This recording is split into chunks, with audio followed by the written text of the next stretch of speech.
for today. This is a body weight workout, so you will not need any equipment whatsoever to follow along. I will be using my jump rope, so if you have a jump rope, go ahead and get that ready, but if you don't have a jump rope, don't worry about it. You don't need one. I'm also using my jump rope mat. So if you have an exercise mat or a yoga mat, you want to grab that as well. But again, you don't necessarily need a mat. For a couple of these exercises, you will be more comfortable if you have something soft beneath you. So if you don't have a mat, maybe grab a towel. But if you're working out on a carpeted floor or on grass, you probably won't need anything at all. There are timestamps in the description box down below the video, so if you would like to skip the tutorial and go straight to the workout, you can use the chapter markers to do that. But if you would like to see the exercises demonstrated and explained before we begin, let's go ahead and get into that right now. This workout is going to be split up into two parts. Part one, we're doing 5 different bodyweight exercises, and we're going to go through the circuit twice. So let me start by showing you those 5 exercises first, and then we'll move on to part 2. The first exercise is mountain climbers, which you know I hate, but it's a great exercise.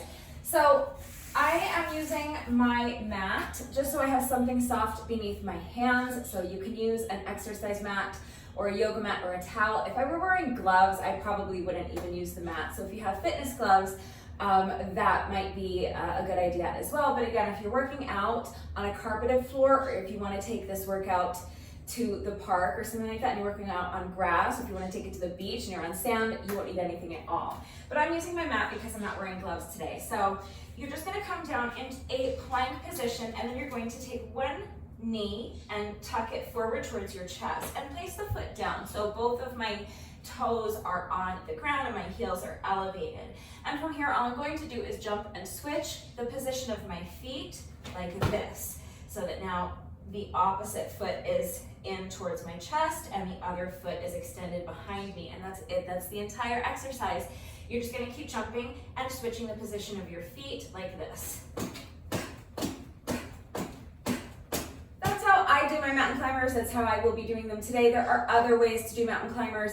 So if you prefer to keep this front foot elevated off of the mat, you can do your mountain climbers like this instead, so that I'm not tapping this front toe down. I'm just tucking the knee into the chest. If you are a beginner, or if you have downstairs neighbors and you want to minimize the noise and the impact, then you do not have to jump and switch the feet at all.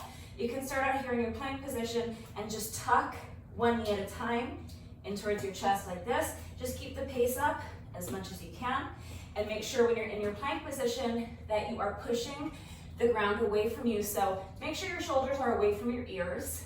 You don't want this to happen, okay? You fix this by pressing the ground away so that your shoulders are away from your ears. Don't let your forehead drop down to the mat like this, but don't overcorrect either.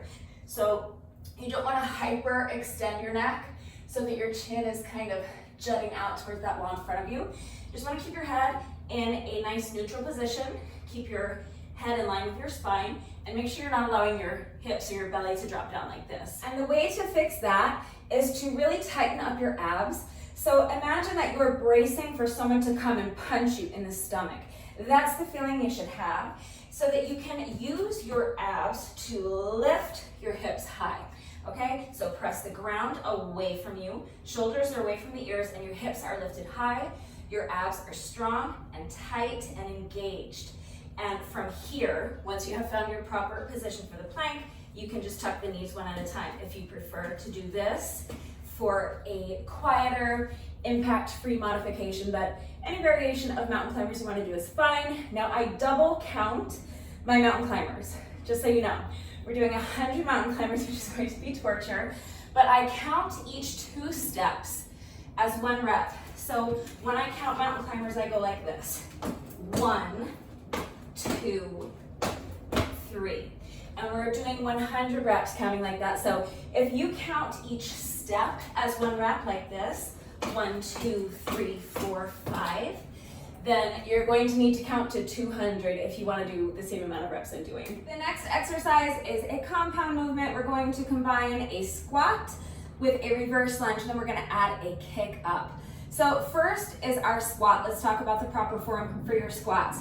Step 1, try to tuck your shoulder blades into your back pockets. So if you try to take your shoulder blades and tuck them into your back pockets, that's going to cause your shoulders to go back and down away from your ears, and it's going to keep your chest lifted nice and high, which is what we want. Now tighten up those abs. Remember, you're bracing for someone to punch you in the stomach. So shoulders are back and down, chest is lifted high, abs are tight, your whole core is engaged. The next thing you want to think about is trying to touch the wall behind you with your booty, so that instead of thinking of squatting straight down, where look what tends to happen, do you see how my knees are kind of over my toes? That's not the movement, that's not what you want to do. Instead, if you think about trying to touch the wall behind you with your booty and nothing else, that's going to cause this to happen. My weight is in my heels. See, I can pick up my toes. My entire weight is in my heels and my back is flat. Okay, and then from this position is where you can sink down into your squat and then press those heels into the ground to come back up to your standing position. If you are a beginner and you can't really sink down very deep into your squat, that's fine. Do your best to see if you can at least get your thighs parallel to the ground, but if you can't, don't worry about it. Just be where you are, okay? You put in the work at the level you're at now, and eventually you will see yourself get stronger. You will see your range of motion increase, but for today, if it's too difficult to even get your thighs parallel to the ground, that's fine. If your squat is here, then your squat is here. Just do this. As long as your shoulders are back and down, your abs are engaged, and you're pushing your booty back, keeping your back flat and the weight in your heels, then just sink down as deep into the squat as you can. If you need to hold on to something for balance, that's fine. Not a chair like this. This is a flimsy plastic folding chair, but just to show you what I'm talking about, so you have a visual. If you have a strong, sturdy, stable chair, or a kitchen counter, the arm of your couch, coffee table, the wall, okay, your dining room table, anything that is strong enough to support your body weight, stable enough so that it will not fold up on you like this folding chair could.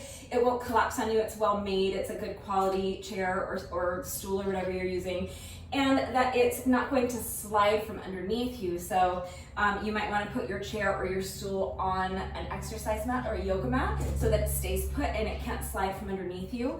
But as long as your chair or stool or elevated surface is strong enough, sturdy enough, and stable enough that you can safely use it to steady yourself, that might be helpful if you're a beginner, so you can just hold on to, again, your dining room table or the arm of your couch, kitchen counter, or a strong, sturdy, stable chair as you sink into your squat.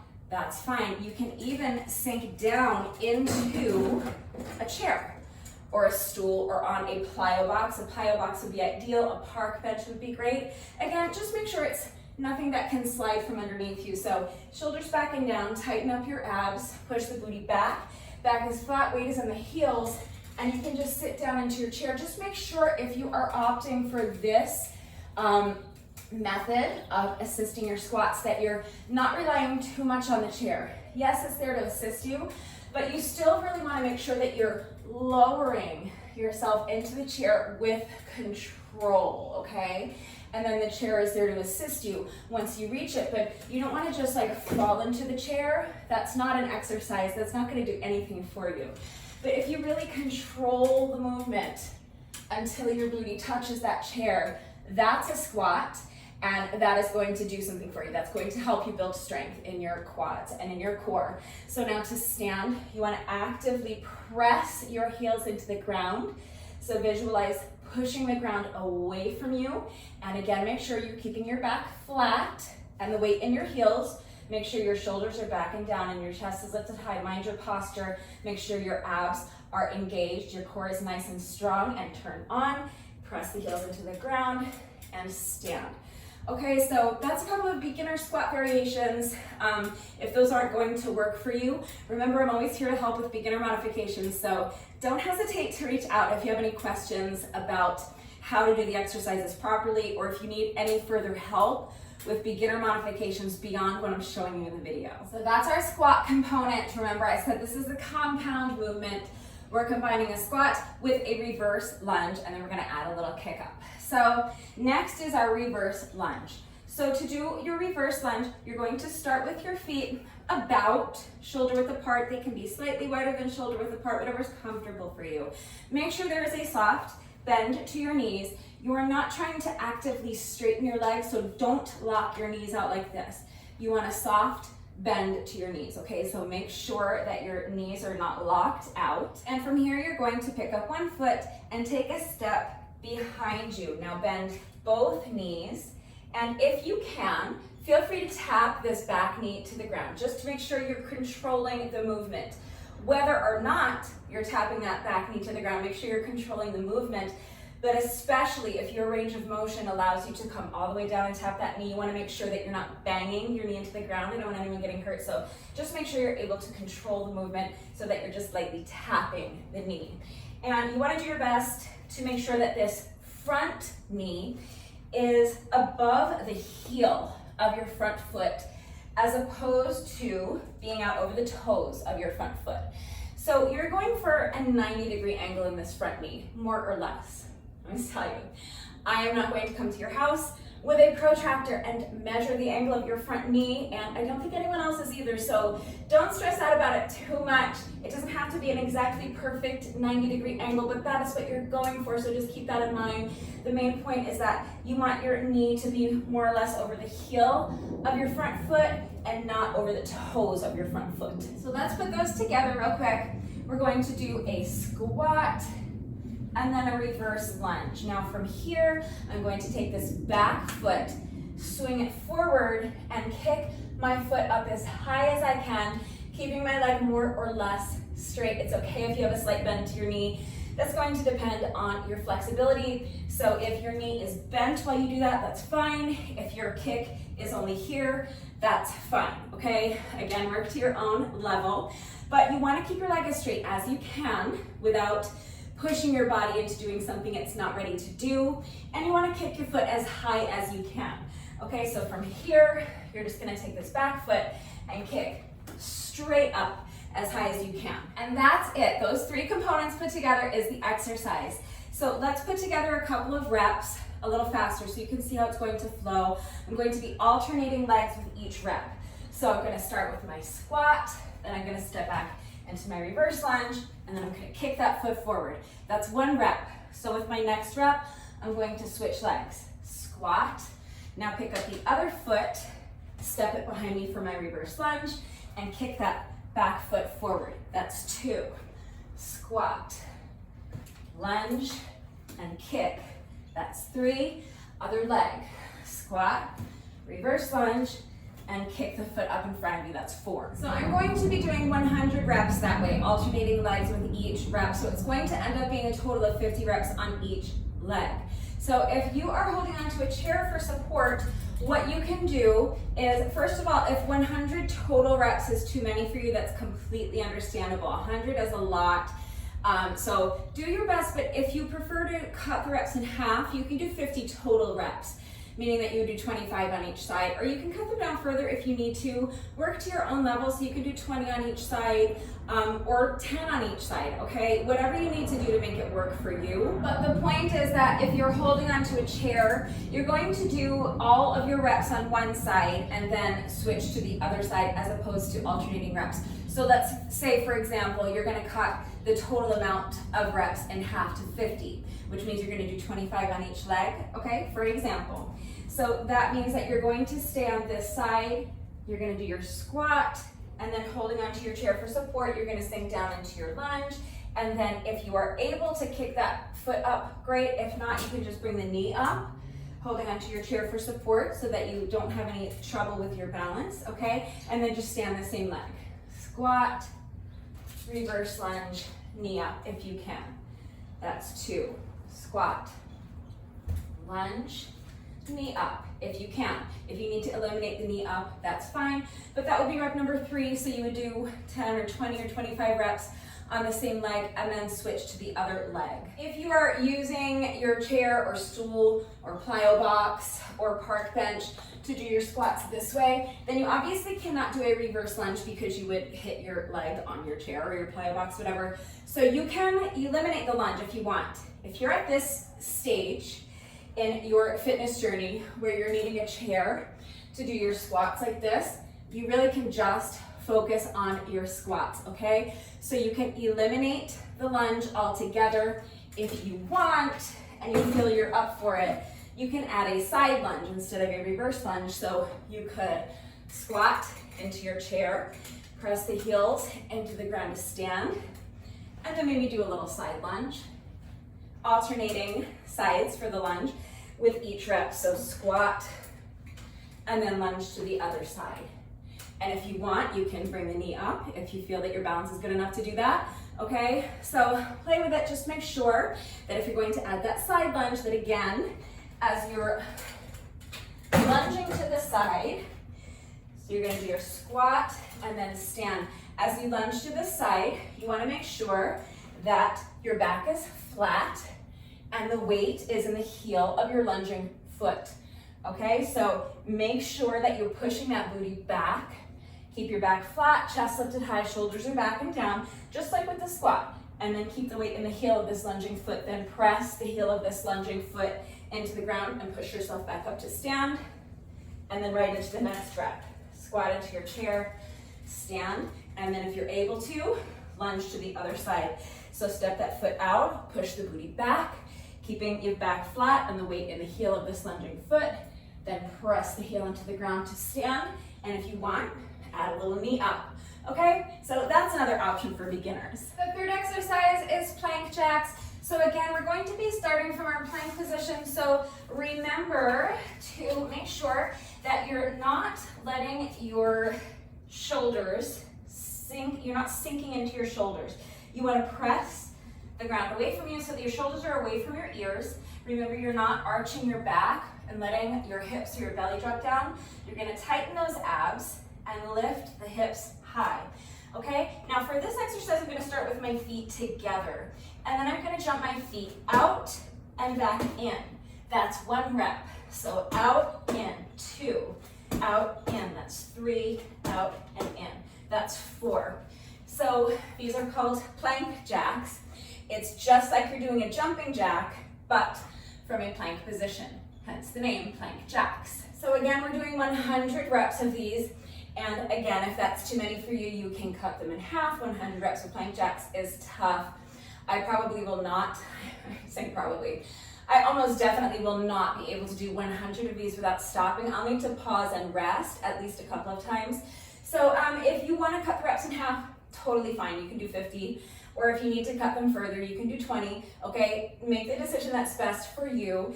If you need a quiet version, so that your downstairs neighbors don't get angry with you, you can just step the feet out one at a time. So coming up into your plank position, starting with your feet together, you can just step one foot out and then back in, then repeat that on the other side. Step the foot out, step it back in. If you opt for this version, it's up to you. You can count like this: 1, 2, 3, 4, or you can double count them like this. 1, 2, 3.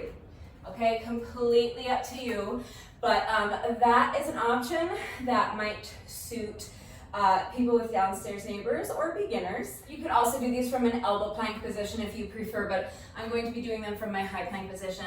If it's more comfortable for you, if you just prefer to do them this way, I don't think it's any easier down here, but you can do these from an elbow plank position like this.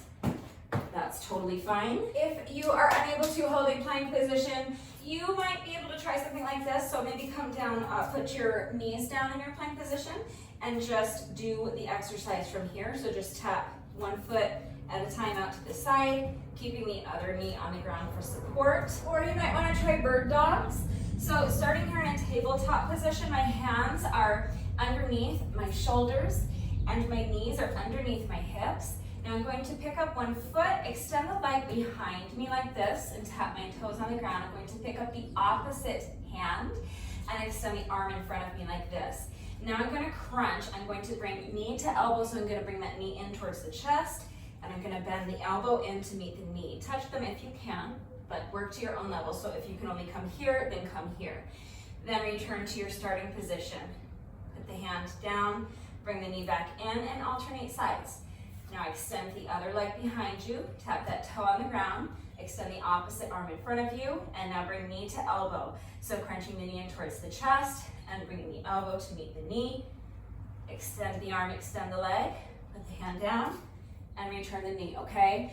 So you can alternate sides like that, or you can stay on one side for 20 or 25 reps, or however many you want to do, and then switch to the other side. But that's another option that you might find a little bit more approachable if you're a beginner. And again, if none of these options are going to work for you, I'm right here, so don't hesitate to reach out if you need any further help with beginner modifications. But I think most beginners can probably manage something close to one of those options. If not, let me know. I promise we can find something that you can do, okay? I promise. Exercise number 4 is a skater jump with a one leg half burpee. It's not very beginner friendly, but I'll walk you through some beginner options after I show you what I'm doing. So not to say that you will definitely not be able to do this exercise. If you're a beginner, you absolutely might be able to. Not all beginners are at the same level because they're beginners. So go ahead and try it. Again, just don't push your body into doing something that it's not ready to do. You have to work to your own level, but here's the exercise the way I'm doing it. I'm going to start towards one end of my workout space. I'm gonna bend the knees. I'm gonna pick up one foot and bring the foot behind me like this, just to create a little bit of momentum, because I'm going to leap laterally towards the other side of my workout space. So a leap means that you are taking off on one foot and landing on the other, okay? That is the definition of a leap. So we are going to bring one foot behind us to create a little momentum. We're going to take off on this foot. We're going to leap laterally, taking off on this foot and landing on the other. If you can, go ahead and bring this foot that you just took off from, oh my God, bring that foot behind you and tap the heel if you can. The goal is to keep this foot off the ground, but obviously if you need to tap it down to check your balance, you'll tap it down to check your balance. But if you're able to, keep this foot off the ground, and from here you're going to do a one leg half burpee. So no push up, you're just going to bend down and put your hands on the ground in front of you. And now keeping this foot elevated the entire time, you're going to take your other foot and jump it back so that you're in a plank position with one foot elevated. Now reverse the movement, so just jump this foot back in and stand. So now, other side. So now this heel is behind you. You're going to leap laterally towards the other side of your workout space. So taking off on one foot, landing on the other, bringing this heel behind you and tapping the heel if you can. And then from here straight, it's really hard to do it in slow motion. Not that it's easy to do it in regular speed. You'll see me wobbling a lot, but if you can, keep that heel elevated the whole time, or keep this foot elevated the whole time. Hands come down, jump the foot back in, and then stand, okay? So that's 2 reps I just showed you, meaning that we are alternating sides with each rep. And again, we're going to do a total of 100 reps, which is a lot.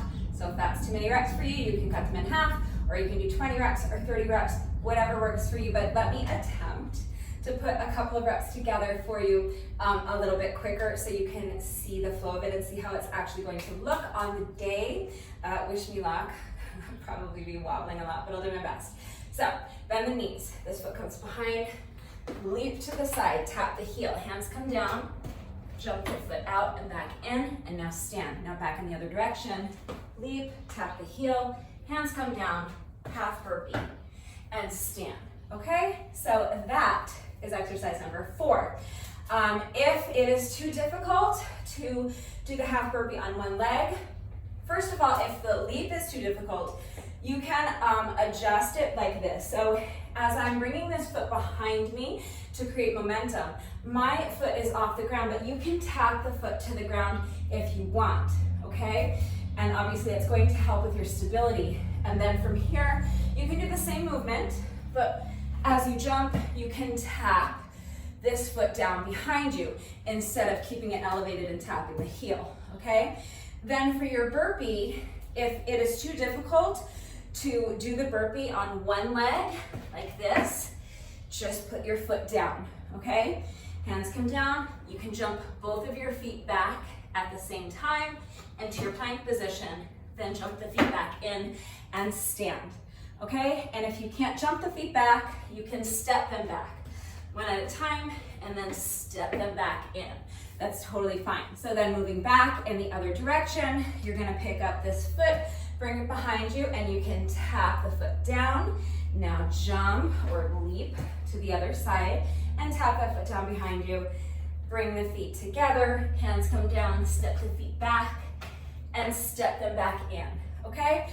And if even tapping your feet down, if that leap is too much for you, that's fine.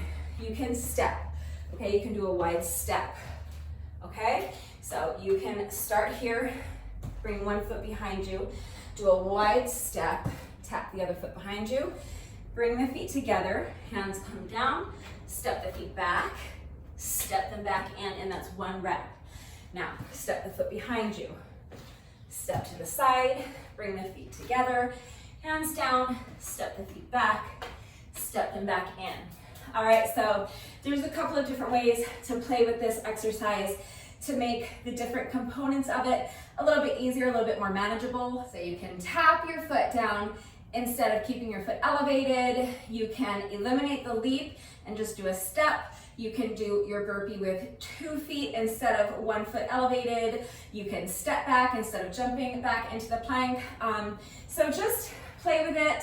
Use whatever combination of those kinds of modifications that are going to work for you. And again, if what I just showed you is not going to work for you, I promise we can find something that will work for you. So just ask. I'm always right here to help with modifications. The 5th and final exercise for part 1 is crab toe touches.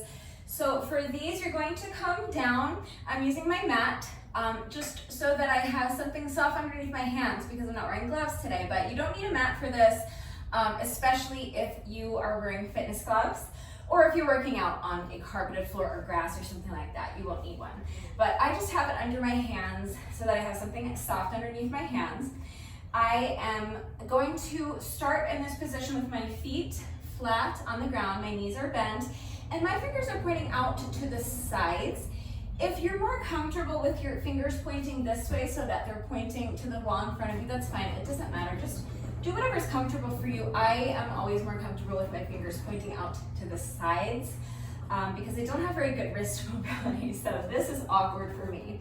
But hands are wherever your fingers are pointing, whatever direction is comfortable for you. Now you're going to press your heels into the ground as you lift your hips up as high as you can, okay? So you're starting in this reverse bridge position. Now from here, you're going to lift one foot and you're going to lift the opposite hand to tap the toes of that foot like this. Now return to your starting position. Alternating sides, fig beetle alert. You might see me freak out and run inside the house. It's because I'm being attacked by a fig beetle. Hopefully that doesn't happen, but you've been warned. If you do see me freak out and run inside the house, it's because there's a gigantic fig beetle threatening me right now. All right, so now other side, lift the opposite foot and touch the toes with the hand on the other side, and that's it. That's the entire exercise. You're just going to alternate hands and feet, and each toe tap counts as 1 rep. So you're counting 1, 2, 3, 4, like that. And again, we're going to 100, so again. If 100 is too many for you, feel free to reduce the reps to 50 or 30 or 20 or whatever works for you. If you are a beginner, maybe you're overweight or you don't have any upper body strength and it's too difficult to support yourself in this position, you can try this. Just start with your knees bent and your hands flat on the ground, and start with your booty on the ground as well. And then what you can do is, instead of lifting your foot up, you can just lift that knee, and then you can bring the opposite elbow. So elbow to knee, alternating sides. So now lift the other knee and crunch the opposite elbow in to meet that knee, and just reset after each rep. Keep your back nice and straight. Try not to arch your back like this, okay, or round your back, I should say. Really press into the mat. Keep that back nice and straight. Keep that chest lifted high. And then just, you can feel that oblique crunch each time you bring that knee up and kind of twist your body thoracically a little bit to meet the knee with the opposite elbow, okay? Just make sure that you're lifting your chest up, okay? Keep checking in with your body. Make sure your back isn't rounding like this. Lift that chest high. Keep that back nice and straight. And feel that crunch in your obliques, okay? So there is your beginner modification for the crab toe touches. And that's it. That's part 1. So those are our 5 exercises. We're going to be doing 100 reps of each of those exercises, and we're going to go through that circuit twice. That's part 1. I'm going to be doing 100 reps of each of those exercises and going through the circuit twice again. You can reduce the amount of reps, or you can do 100 reps of everything, but just go through the circuit once. Okay, do what works for you. And remember that I always take the time to type out the instructions in the description box down below the video, and you're gonna watch me do it. So if anything is unclear, watch me do it, read the instructions. But then of course, if you have questions about the format, how everything fits together, I'm right here to help. So just ask questions if you have them. If you're unsure of how to adjust the amount of reps, how many reps you should be doing, I'm right here to help. So please don't hesitate to reach out if you have questions or if you need help. But I'm going to be doing 100 reps of each of those 5 exercises twice through the circuit, and that's my part 1. Now, if that's enough for you, you can stop there. That's totally fine. Part 1 on its own will work as a standalone workout. It'll be a great workout, so that's up to you if you want to stop there, especially if you don't have a jump rope, because I'm going to be using my jump rope in part 2. If you don't have a jump rope, but you do want to do part 2, you can still do part 2 with me. Don't worry, we'll get to that in just a minute, what to do if you don't have a jump rope. First, let me show you exercise number 1. Really, it's the only exercise in part 2. We're just doing this one exercise plus jump rope. Okay, so I'm going to be doing what I call Commando push-ups. If you Google like what is a Commando push-up, you're gonna find tons of different interpretations of what this exercise means, but this is what I mean when I say Commando push-ups. Essentially, it's just a hand release push-up. So if you Google hand release push-up, you'll probably find something similar to what I'm doing. But here's what it looks like. I'm going to come down onto my mat. I've got my hands on the mat and I'm starting in a plank position. I'm going to lower my body all the way down to the mat so that my belly is on the mat. I'm going to lift my hands and lift my feet. Now I'm going to push myself up from this position, so I'm going to tuck my toes back under, put my hands back down on the mat, and I'm going to press into the mat and lift my body in one straight line. So what you don't want to be doing is this. This isn't the movement. You're not kind of snaking up like that. What you're going for is a push-up.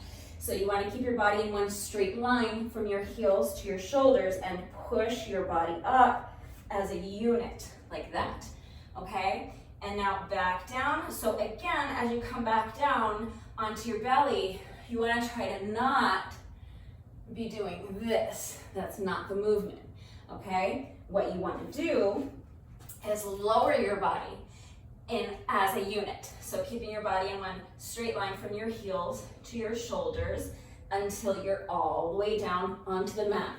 Then lift the hands and lift the feet, okay? It's really tricky and it's a really tough exercise. So do your best with it, but I'll put together a couple of reps a little faster so you can see. So push yourself up. Now lower your body down, lift the hands, lift the feet. Curl the toes back under, hands back to the mat. Push your body up in one straight line as a unit. And then lower your body in one straight line from your heels to your shoulders as a unit, all the way down to the mat. Lift the hands, lift the feet. It's a tough exercise. Well, we're just doing sets of 10. We're going to be doing 10 sets of 10. So we're going to be doing 100 of these on the day, which again, I know is a lot. It's a tough exercise. It's a tough push-up variation, so do your best. Again, you can reduce the amount of reps if you want, or you can just do any other push-up variation you want. If there's another push-up variation that's going to be more manageable for you, just make sure whatever push-up variation you choose that you remember your proper form for your plank position. So none of this, right? Push the mat away so that your shoulders are away from your ears. Don't allow your forehead to drop down. Don't overcorrect by overextending your neck. Keep your neck in line with your spine so that your head is in a nice neutral position. Do not allow your back to arch. Do not allow your hips or your belly to drop down. Tighten up your abs, lift the hips high, okay? And then from this position, you're going to bend your elbows and lower your chest to the ground. Nothing else moves, okay? So just lower your chest as low to the ground as you can. Then you're gonna push the ground away to push yourself back up. If you can't touch the ground with your chest, that's fine, just to shorten up your range of motion. But don't compensate for the fact that you're not getting your chest all the way down by lowering your hips or your belly down. Don't compensate for the fact that you're not getting your chest down by lowering your forehead to the ground, okay? Once you find that nice perfect plank position, your body shouldn't move. You want to maintain that nice straight line from your heels to your shoulders the entire time. And you want to keep your head still, keep your neck in line with your spine, and keep your head still so that you're not dropping your forehead down to the ground. And if you're doing knee push-ups, all of the same principles apply. It's the exact same exercise, but instead of maintaining that straight line from your heels to your shoulders, your straight line is going to be from your knees to your shoulders, but from there, everything's exactly the same. You're going to bend your elbows and lower your chest as low to the ground as you can without moving anything else. So you're not gonna arch your back, you're not gonna let your hips or your belly drop down, and you're not gonna lower your forehead to the ground. You're gonna keep your head in a nice neutral position. Neck is in line with the spine and your head's gonna stay still. Your abs are nice and strong and tight and engaged. Your hips are gonna stay lifted high. You're gonna lower that chest as low to the ground as you can. And once you've gotten as low as you can, you're going to press the ground away from you and push yourself back up. Really pressing the ground away so that you're not ending up in this position with your shoulders up by your ears, but actively imagine pressing the ground away from you. So as long as you are minding your form, any push-up variation you want to do is fine. And if you can't, do sets of 10, do sets of 5 or 3 or 2, okay? Work to your own level. If you can't do knee push-ups, I think most beginners can manage knee push-ups, okay? You might have to shorten up your range of motion, but most beginners can manage knee push-ups. But if you can't, please don't give up on push-ups, because there are other variations that are suitable for beginners, and I promise you, you can do push-ups. Even if you think you can't, you really, really can. So if you need help, if you're a person who thinks you can't do push-ups and you don't believe me and you want to see a push-up variation that you can do, please reach out. I am more than happy to show you several different push-up variations that I'm quite sure you can manage. As long as you have all of your limbs, you can do push-ups, I promise. So any push-up variation you want to do is fine. I'm doing sets of 10, so do whatever works for you. And then other than the push-ups, the only other exercise I'm doing for part 2 is jump rope. I'm doing sets of 100 with my jump rope. What I mean when I say a set of 100, I'm talking about revolutions of the rope. So for me, if I say 1 rep of jump rope, that means 1 revolution of the rope. So a set of 100 means that we're counting 100 revolutions of the jump rope. Any style of jump rope you want to do is fine. I always just kind of jog in place like this while I'm jumping rope. But if you're more comfortable jumping with your feet together, jump with your feet together, that's fine. If you're really good at jump rope and you want to challenge yourself, you can do a more challenging jump rope variation. You can do high knees, you can do twist jumps, you can jump side to side, you can jump on one leg. Any variation of jump rope you want to do is fine. The only important thing is that we are counting 100 revolutions of the rope, and that is 1 set. So we are going to do 10 push-ups and then a set of 100 with the jump rope. That's 1 round. We're going to do 10 rounds. So part 2 is going to consist of 100 push-ups plus 1,000 revolutions of the jump rope. It's gonna be tough, so do your best. And if that's too many reps for you, you can cut them in half or cut them further if you need to. If you don't have a jump rope, you can just substitute with some other kind of cardio exercise, that's fine. You can even just pantomime jumping rope.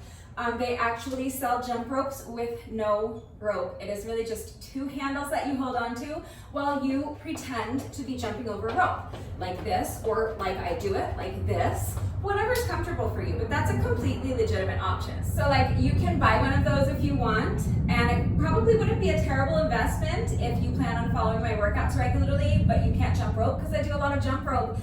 But if you're already jumping over an imaginary rope, I think you can do that while holding on to imaginary handles. So my advice would be to save your money. If you want the ropeless jump rope, go for it. I'm not gonna stop you. You'll get a lot of use out of it if you follow my workouts, but I don't think you need the handles. I think you can just pantomime jumping rope like this, and that's fine. If you don't wanna do that, you can just jog in place. You can do high knees. Okay, you can do jumping jacks. Any kind of cardio exercise you want. Each set of 100 with the jump rope is gonna take me somewhere in the neighborhood of, let's say, like a minute, okay? So the other thing you really could do is maybe do like up and down the steps a couple of times in place of jump rope. Or if you have like an elliptical or a treadmill or an exercise bike or something like that, you could hop on one of those for like 1 minute intervals. So do your set of push-ups and then hop on the exercise bike for a minute, back and forth for 10 rounds, something like that. But basically, 100 reps and or plus or minus a minute of some kind of cardio exercise is fine. So that's part 2. Push-ups and then jump rope or some similar type of cardio exercise times 10 rounds. And then that's it, that's the entire workout. So if you're a beginner or you need something impact-free, you can just march like this instead of doing high knees or jumping up and down, doing jumping jacks or jogging in place. That would be totally fine. And again, if you need to hold onto a chair or something for support, that's another option if you're a beginner. But yeah, that's it, that's the workout. So now you have seen all of the exercises. I have included equipment-free substitutions. For those of you who do not have jump ropes, I have included all of your beginner modifications. So if you are ready to go ahead and start this workout, go ahead and grab an exercise mat or a yoga mat if you have one, if not, maybe a towel. If you're going to need something soft beneath you at any point, grab your jump rope if you have one, and if you're jumping rope with me today, take a minute to make sure you are good and warmed up, and when you're ready, let's get started. Please remember, especially if you are working out along with the video, 2 things. Number 1, go at your own pace, and number 2, mind your form. Do not sacrifice your form for speed. If you find that you're just going through the motions and rushing through the exercises just for the sake of going fast, I want you to pause for a second, take a deep breath, slow down, and refocus your attention and your energy on your proper form. It's really important that you understand the movements before you begin the workout, and you understand how to do the exercises with the correct form, so that you reduce your risk of injury and so that you make sure you're getting the maximum benefit out of each exercise. So please make sure you're minding your form. And if you're faster than I am, that's great. You can always skip ahead in the video. If you get ahead of me and you need me to catch up to you, just skip ahead in the video, it's fine. So if you're faster than I am, yeah, be faster than I am, as long as you're not sacrificing your form for that speed. If you're slower than I am, that's great too. Just go at your own pace. If you fall behind or you need to pause and rest, pause the video and come back when you're ready. But please make sure that you are going at your own pace and that you are minding your form. Never sacrifice your form for speed. All right, this one's going to be long and it's going to be tough. So do your best. When you're ready, here we go. I'm starting my watch, and now I'm going to start my timer. My timer set as a stopwatch. We're timing these parts 1 and 2 separately. So this is for time. Here we go. Starting the timer in 3, 2, 1, and go. We're starting with 100 mountain climbers. So 1, 2, 3, 4, 5,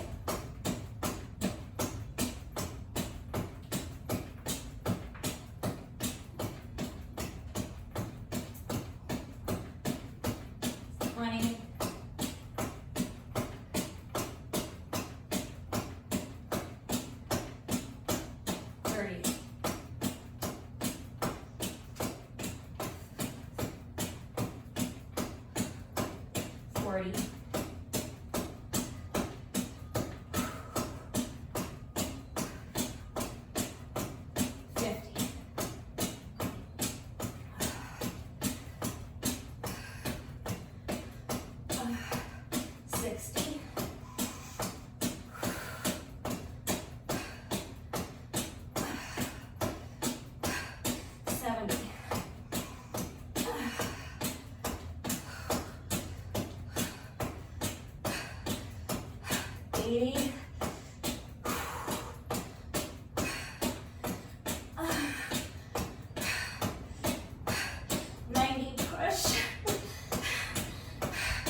I hate mountain climbers so much.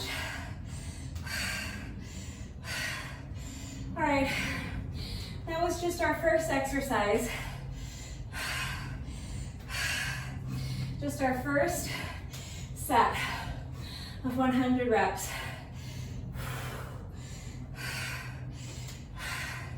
And my whole body is already jelly. Next is our squat and reverse lunge combo. Lunge, not lunch. That comes after the workout. Besides, reverse lunge sounds like a euphemism for vomiting or something. We don't want that. All right. So I'll probably just try to do sets of 10 so that I can get right into this. Alternating sides with each rep. So when you're ready, so you're gonna squat, lunge, and then kick that foot up in front of you. That's one rep. We're alternating legs. So now squat, lunge back with the other foot, and kick the leg up. That's 2. Squat, lunge, kick. That's 3. Squat, lunge, kick. That's 4. We do 6 more and then I'll probably pause and rest.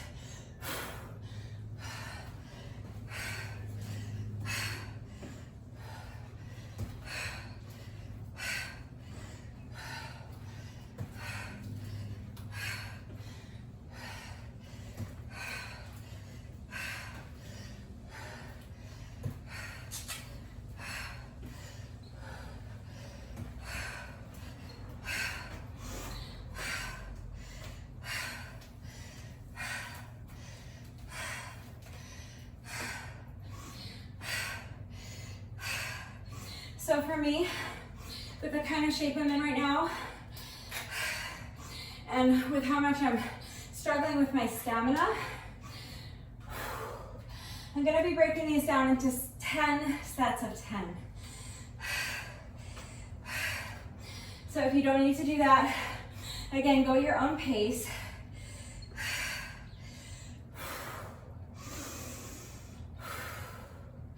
It's just what I need to do right now. So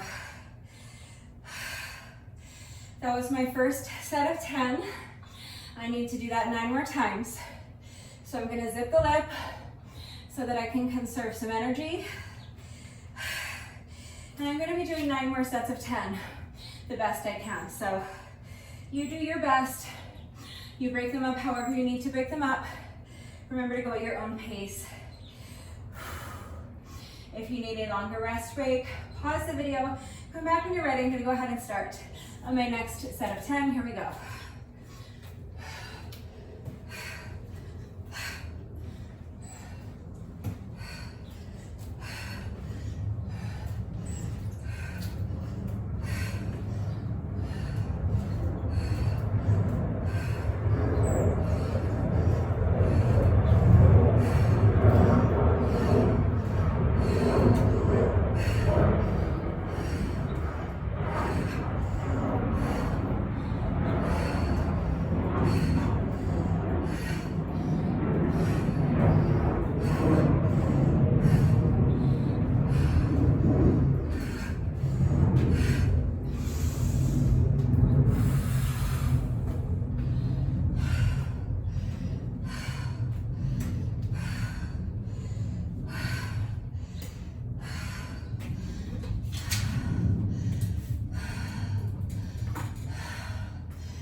These are going to take me some time.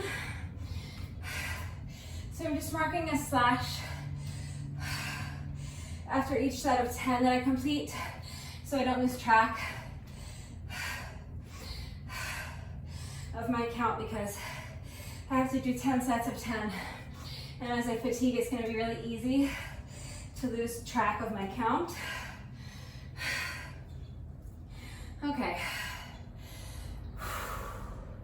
Set number 3.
halfway through.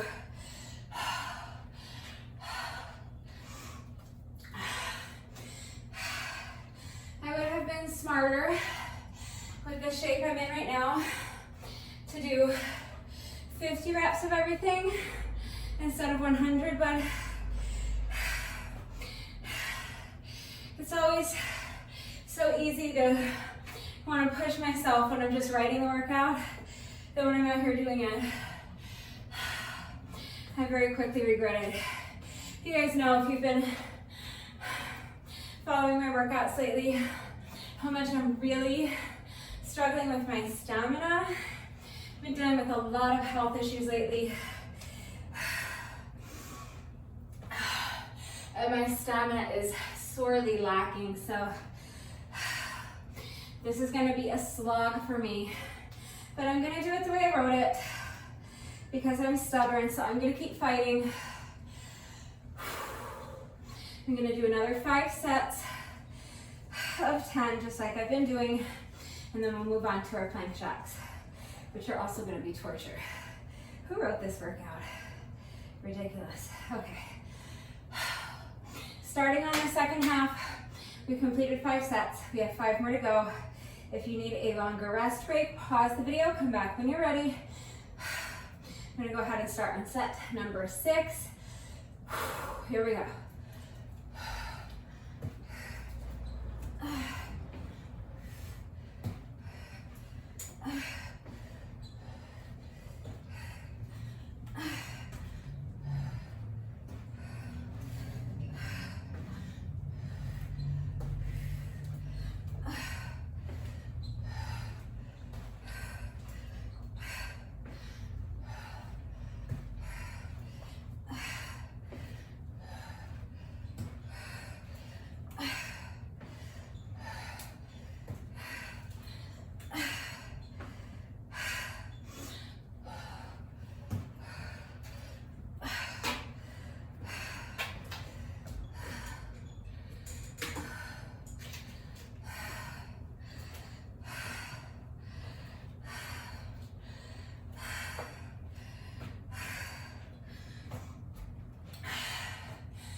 If the kick up is becoming a bit too taxing, you can eliminate it.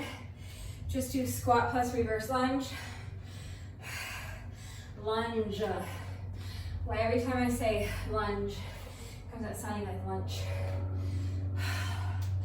Whatever works for you. All right, set number 7. As soon as you feel that you had enough rest and you're ready to continue with good form,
we're getting there.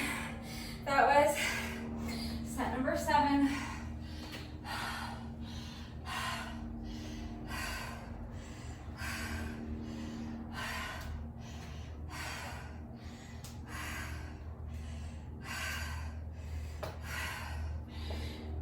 Shake it out.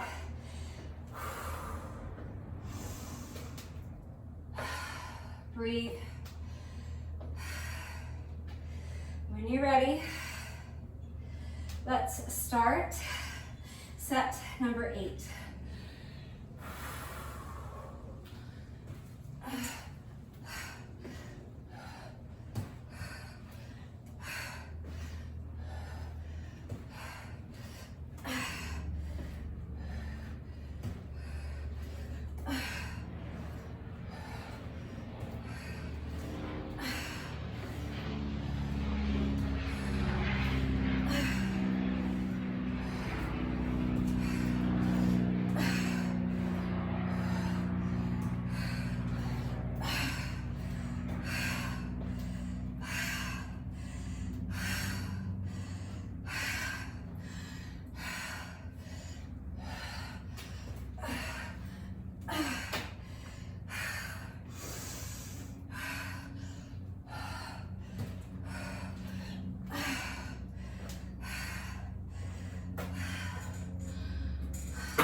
So you can see that I'm now struggling to even do one unbroken set of 10.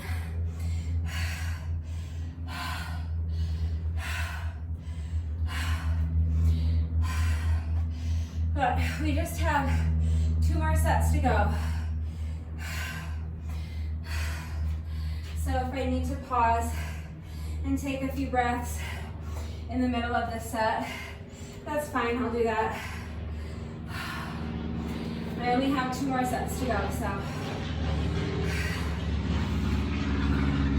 just gonna push through and get it done. When you're ready.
That was set number 9.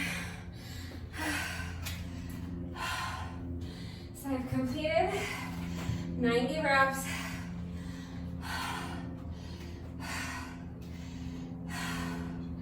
I have just 10 left to go.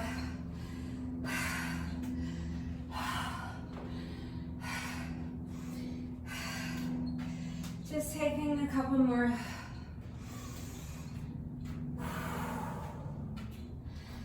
Nice, deep,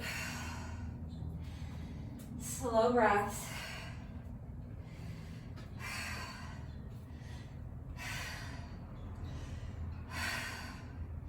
Okay, final set of 10. When you're ready.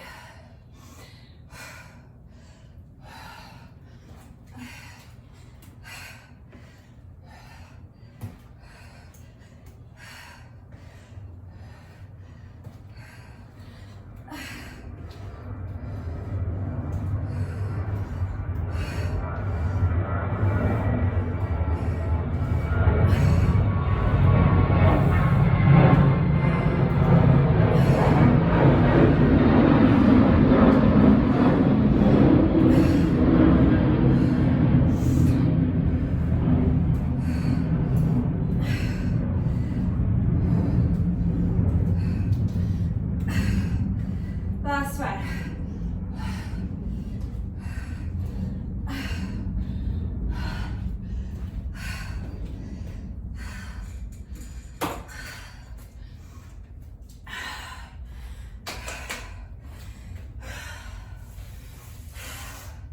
How are your quads feeling? Hopefully better than mine.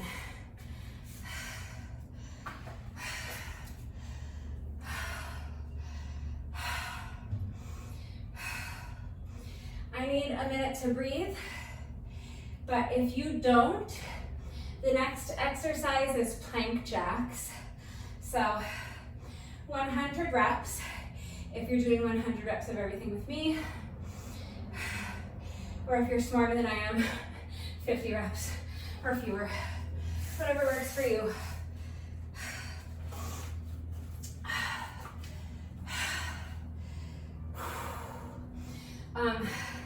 I know that I'm not going to be able to complete 100 of these without stopping, so I will try to rest as little as possible, but I know I'm already so fatigued. My heart rate is already so elevated, I know that I'm going to need to pause and rest at least a couple of times, so I'm just gonna do my best, taking slow, deep breaths before I begin so that I hopefully have enough stamina to get, I don't know, at least 30 or so done before I have to pause and rest. So just letting my heart rate come down a little bit.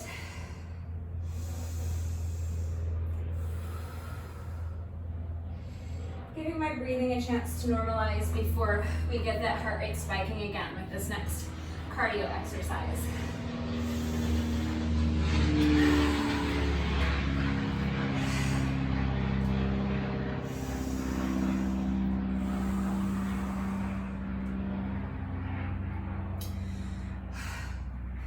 So when you're ready, here we go. Coming up to our plank position. Starting with your feet together and jump the feet out and in. That's 1 rep, and we're going to 100, okay? Just do your best. So come up to your plank, feet are together, jump the feet out and in. That's 1, 2, 3, 4, 5.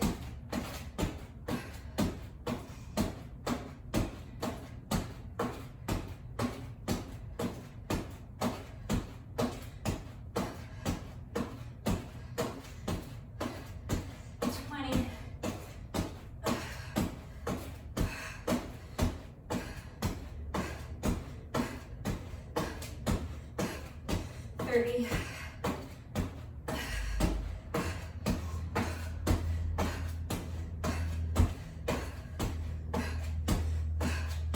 40.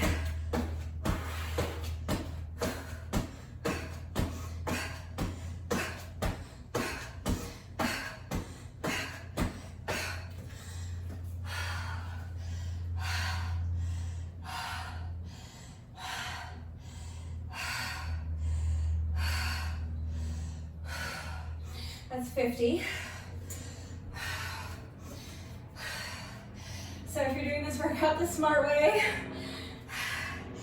and you're just doing 50 reps of everything, you can move on.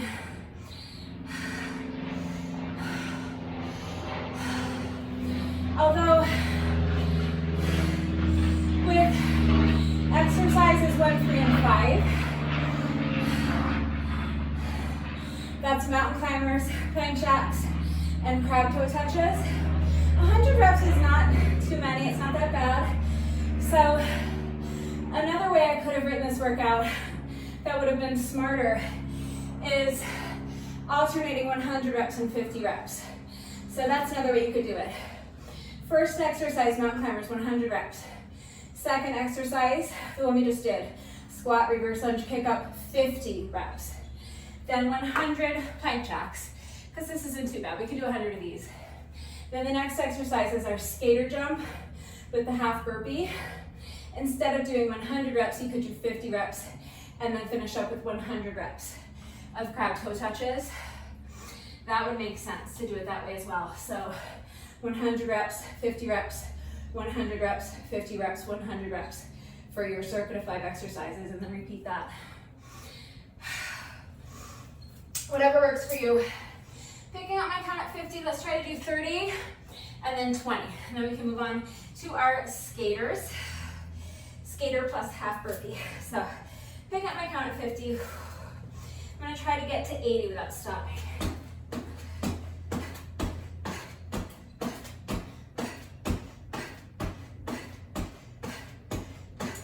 That's 60.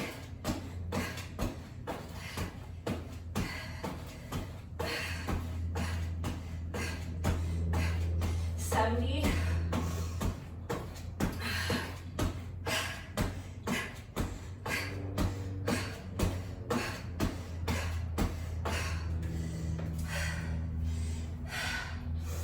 80.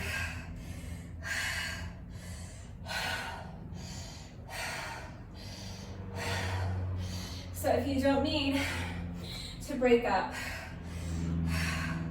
these last 50 reps the way I am, obviously you can do them straight through like we did with the first 50.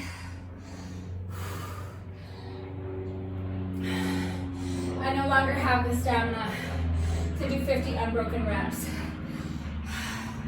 So I'm just breaking up this second half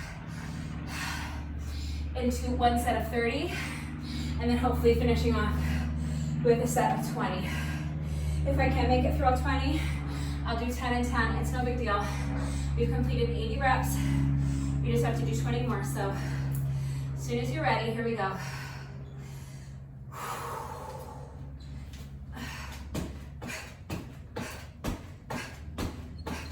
85, 90, 95, 96, 97, 98, 99, and 100.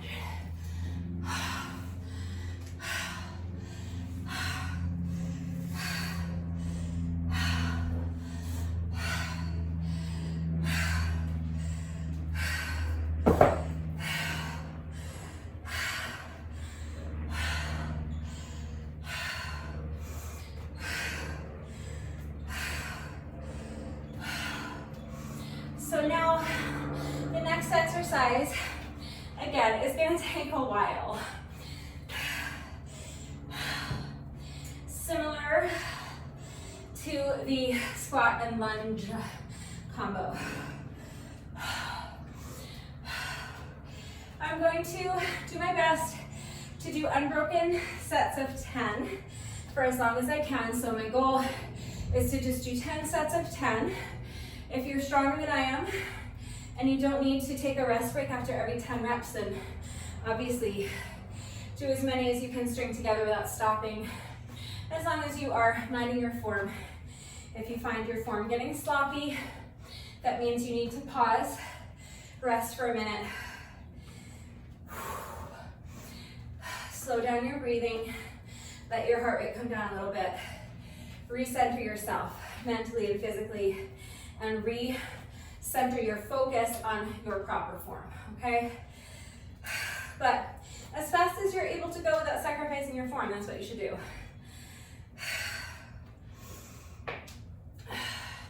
So if you want to just do 50 of these, I don't blame you. I think that's probably smarter than what I'm going to do, which is 100. Again, I'm just taking an extra minute because where I am right now, with my health, my fitness, where my stamina levels are lately, I need it. But if you don't need it, just skip ahead in the video. We'll go after the plane.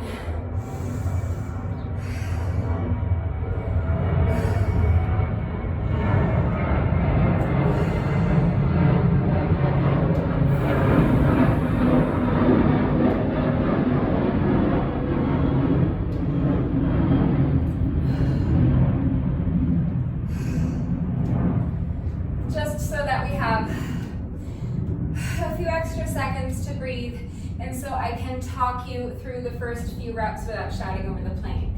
Okay, so give those feet a quick stretch so they don't cramp up on me. Shake out the legs. Take a couple more deep breaths. If you need a longer rest break, pause the video and come back when you're ready. When you're ready, we're going to start. And the next exercise is a skater jump plus a one leg half burpee. So starting towards one side of your exercise space, bend the knees, bring one foot behind you. Now leap laterally. Tap that ankle behind you. Hands come down, half burpee. So jump the foot out and back in. Now back to the other side. Leap. Tap the heel. Hands come down, half burpee. That's 2. We're going to 100, so do your best.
that was 10.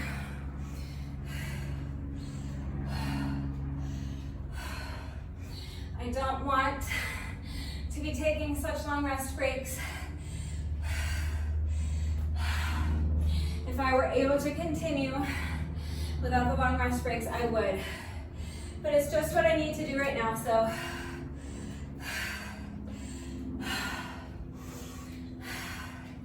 Challenge yourself to keep it moving as quickly as you can without sacrificing your form. Challenge yourself to keep your rest breaks as short as you can, but of course, take as long of a rest as you need. Remember, you have to work to your own level, and you should be going at your own pace.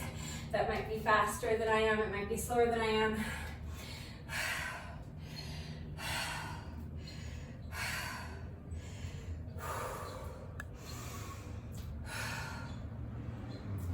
If you're with me and you're doing sets of 10,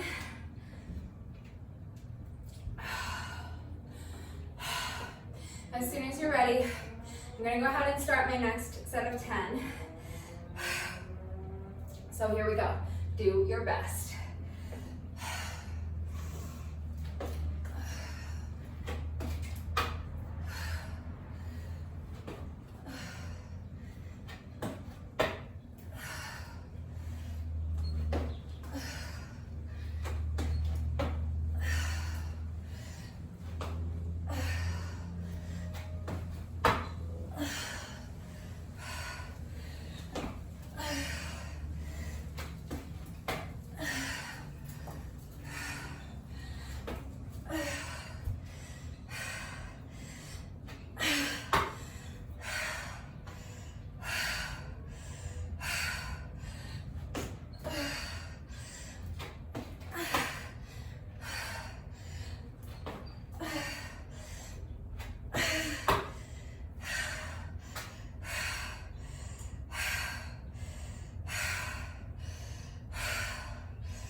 That's only my second set of 10.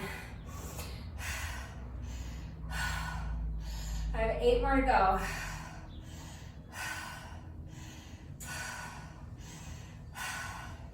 My quads just don't want to do this. So I'm sitting for a couple of minutes just to take all of the burden off of my quads. Just for a few seconds. If you're in better shape than I am, and you're able to at least stand or pace for your rest, that's preferable to keep the muscles warm, to keep them moving. So if you can kind of pace, like walk around a little bit, or what I usually do is kind of like shift my weight from side to side and shake out the legs, that's preferable. But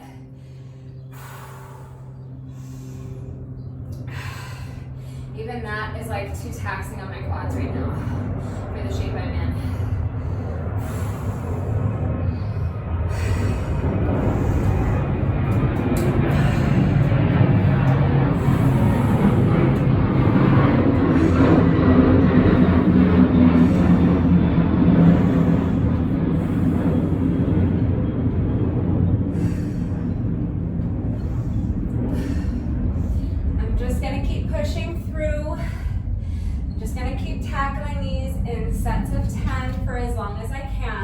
Remember, if you're just doing 50, but you only have to do 3 more little sets of 10 with me, okay?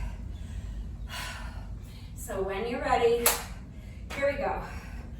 3rd set of 10. Do your best. Fight for that balance. Obviously, if you need to check your balance, you tap your foot down and check your balance. That's fine. Just do your best. It's 2.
Gonna go ahead and sit my little booty down again because that really helped. It helped me to regain enough strength in my quads that I was able to do another 10 without stopping and with reasonably good form. So I'm gonna keep just sitting down in between sets because my quads are jelly. And I think this is the quickest way for me to regain enough strength in my legs to be able to continue to string together unbroken sets of 10 for as long as I can, because I have a feeling that once we get towards the end of this 100 reps that I'm no longer going to be able to do unbroken sets of 10. I'll probably have to do like 5 and 5, or even like 4, 4 and 2. So I'm gonna get the reps done one way or another, but the longer I can continue to string together unbroken sets of 10, the better. So I'm gonna continue to just kind of sit all the way down on my booty and really let my quads rest in between sets. So you do what works for you. If you're only going to 50, you only have to do 2 more sets. So let's go ahead and get started on set number 4. When you're ready, here we go.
My favorite part of the whole workout.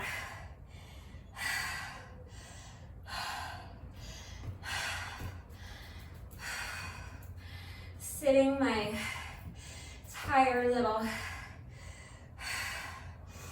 out of shape booty all the way down the ground.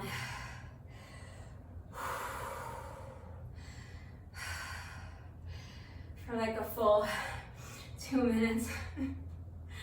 And just giving myself time to breathe, regain some strength, wait for my quads to stop shaking, or at least for them to stop shaking just enough that I can do another set of 10. We'll put it that way.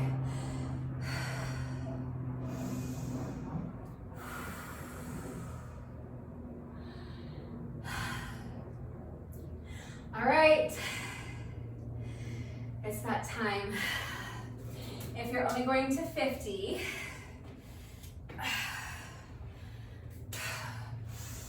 then you just have to do one more set with me.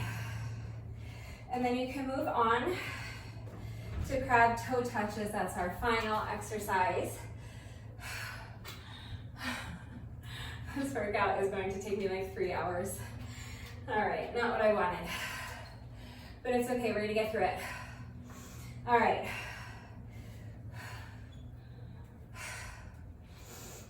What I should do is the second time through, do 50 reps of everything. I don't want to change the workout now that I've written it, but honestly, I'm already at 45 minutes in, and we haven't even finished. Like, I'm gonna be a solid hour in before we even finish one round, so it might be smarter to just reduce the amount of reps. Might have to call an audible, because I could push myself to get through it, but what's the point? If I'm gonna be out here 3 hours, it's just ridiculous, so. All right. For right now, let's just focus on finishing these skater jumps, taking it one set at a time. So let's go ahead and get started on set number 5. Here we go, when you're ready. It's 1, 2,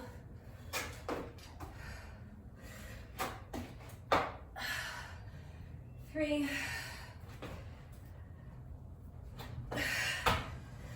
4, 5,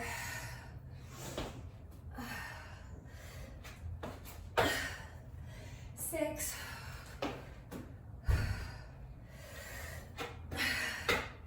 7,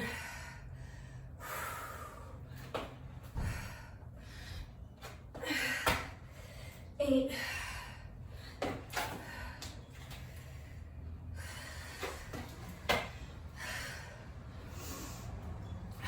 9, one more.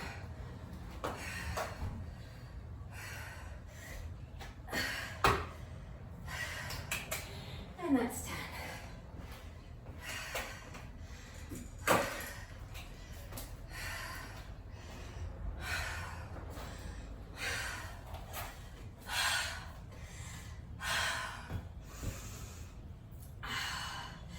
So that's 50 of those.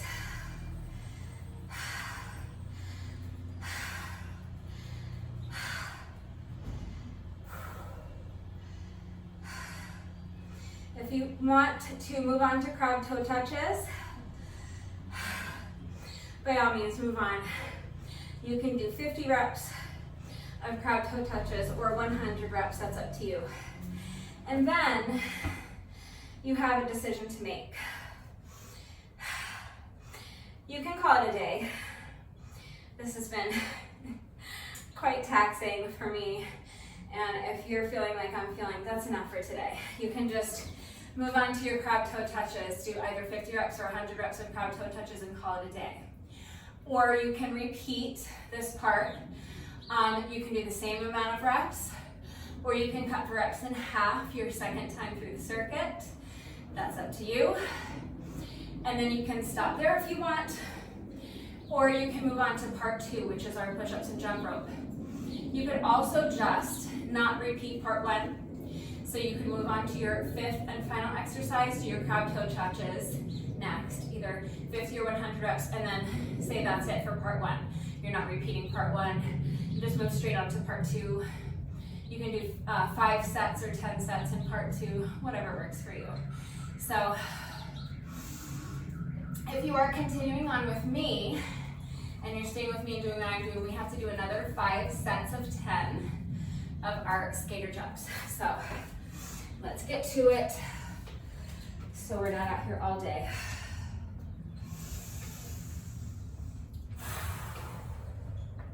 Couple more deep breaths.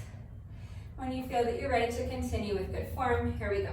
Set number 6. We're gonna get through these. I did warn you this was gonna be a slog, but I didn't even understand how much of a slog it was going to be for me. That's 2. Just gonna keep pushing. That's 3. 4. 5 more. 6. 7.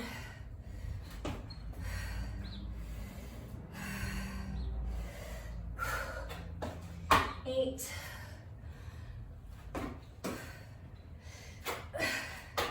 9, last one.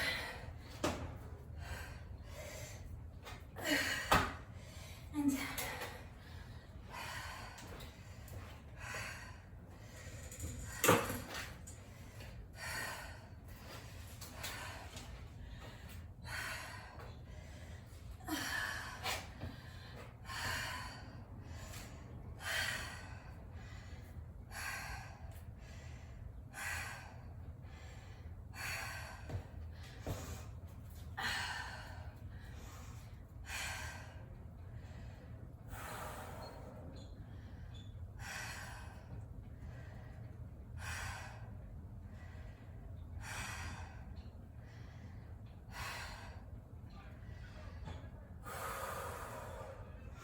So that was set number 6. Just 4 more to go.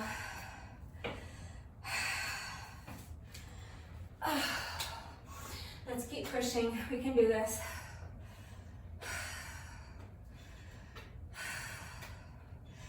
Just take it one set at a time.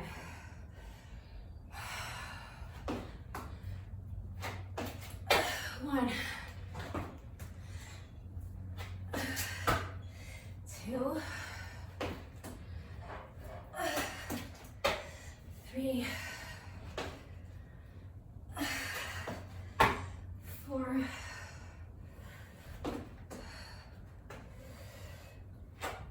5.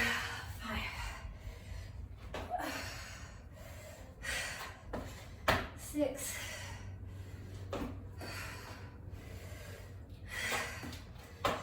7. 8.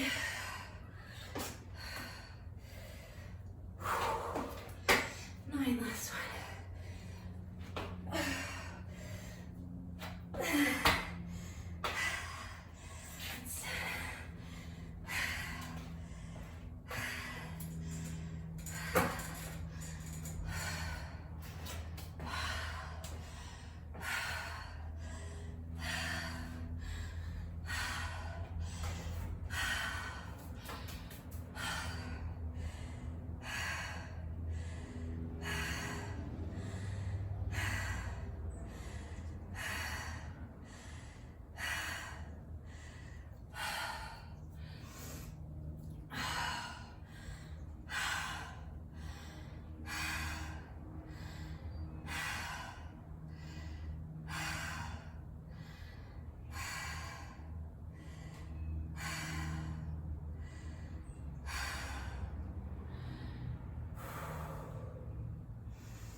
All right, that was set number 7. I think. This is why I make a slash? Yeah, set number 7. I have just 3 more sets to go.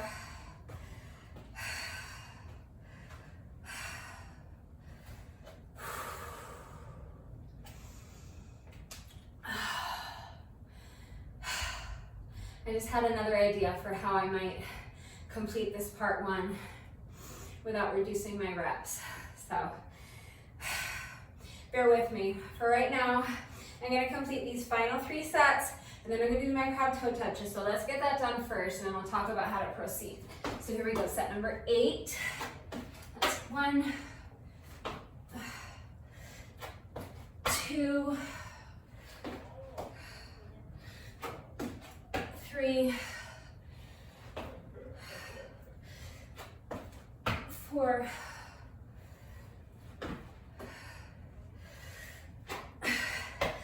5,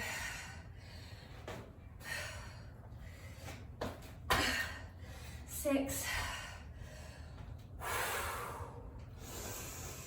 4 more, 7,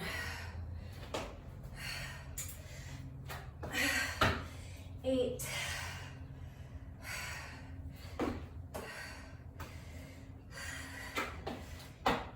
9, last one. That's 10.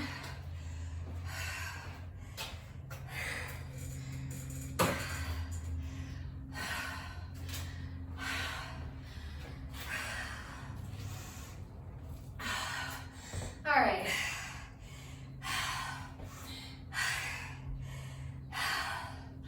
Just 2 sets left to go.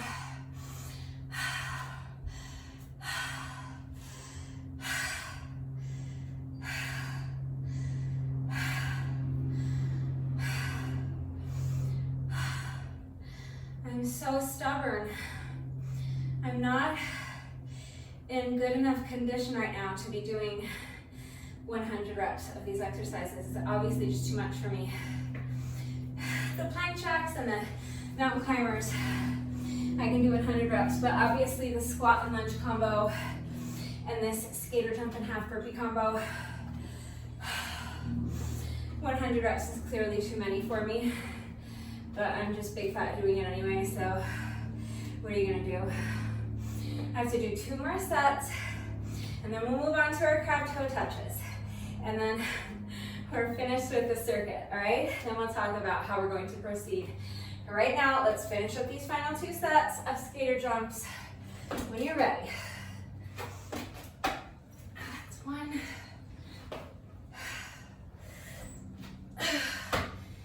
2.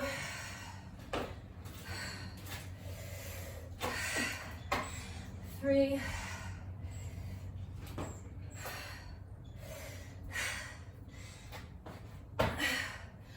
4.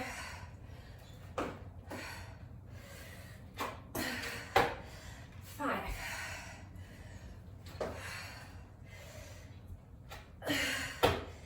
6.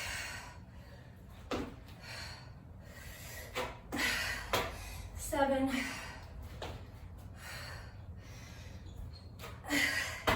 8.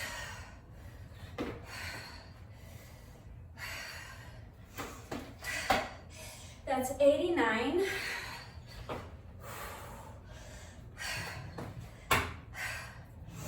And that's 90.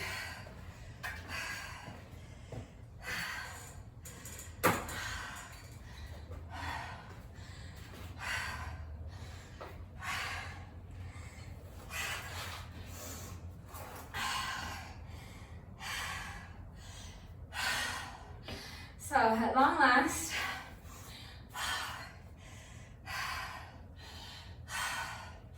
I've reached my final set of 10. We've completed 90 reps of skater jumps and 90 one-leg half burpees. We have just 10 more to go.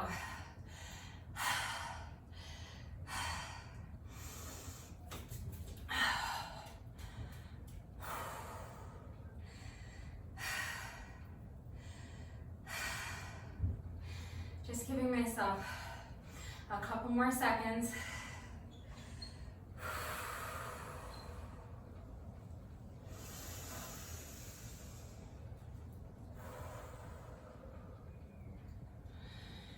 A couple more really slow, deep, deliberate breaths.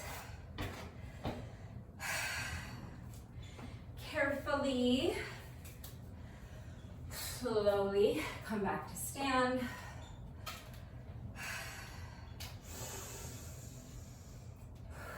Especially when you're fatigued, you're coming up to stand, make sure you're not standing too quickly. Make sure you're really being mindful of how you move so that you don't lose your balance or get lightheaded or anything like that.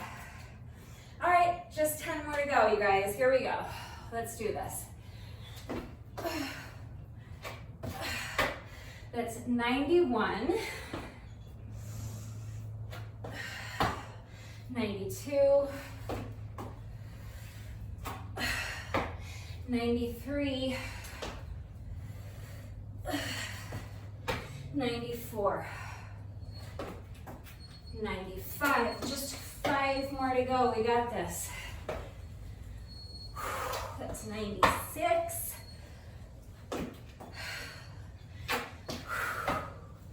97, 98, just 2 more, 99, last one, tap the heel, half burpee, and stand. That's 100. Unbelievable.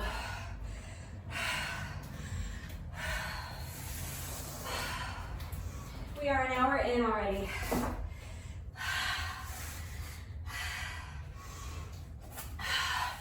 I did not set a time goal before we began today, but I think that if I had, I probably would have wanted to be finished with part 1 now. I probably would have aimed to complete part 1 in under an hour. And we've only made it through once through the circuit. Not even once through, we still have to do our crab toe touches. So, clearly way off of what I would consider a desirable pace. But it's fine. It's what I have to give today. I'm out here putting in the work. So, it's all good. Final exercise is crab toe touches. 100 reps, alternating sides.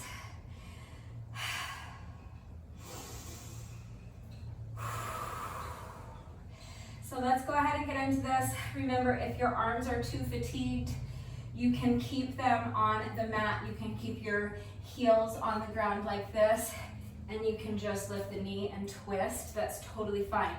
If you have enough strength in your upper body to do the crab toe touches the way I demonstrated before the workout, then let's go ahead and get these done. So pressing your heels into the mat, lift the hips high, lift one foot and tap the toes with the opposite hand. That's 1, alternate sides. So that's 2, 3, 4. We're going to 100. So do your best.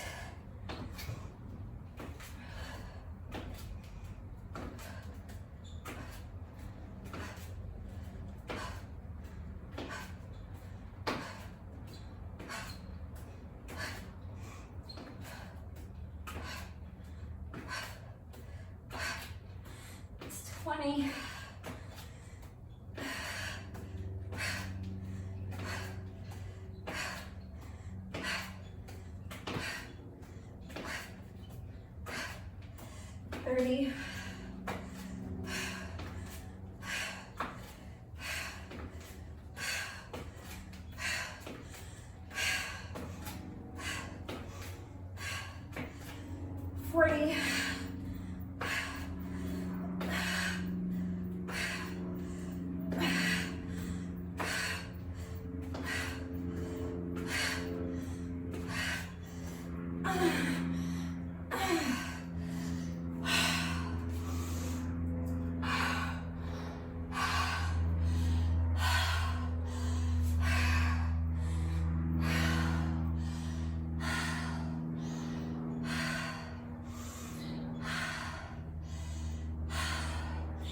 That's 50 for me.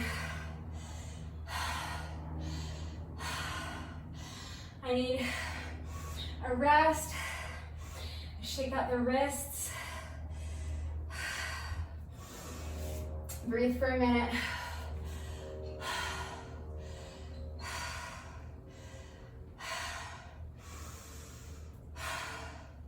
I'm not going to have enough stamina to complete my last 50 reps unbroken the way I did with the first 50.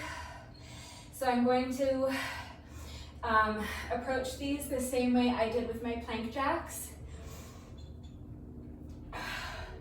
So for this second 50 reps, I'm going to do my best to complete the first 30 unbroken, and then I'll take a rest break, finish up with my last 20 reps.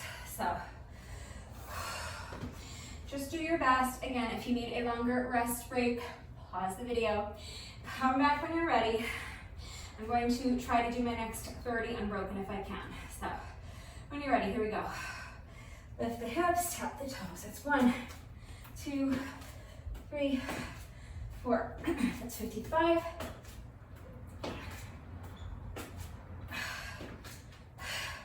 And that's 60. I'm trying to get to 80 before I have to stop and rest again.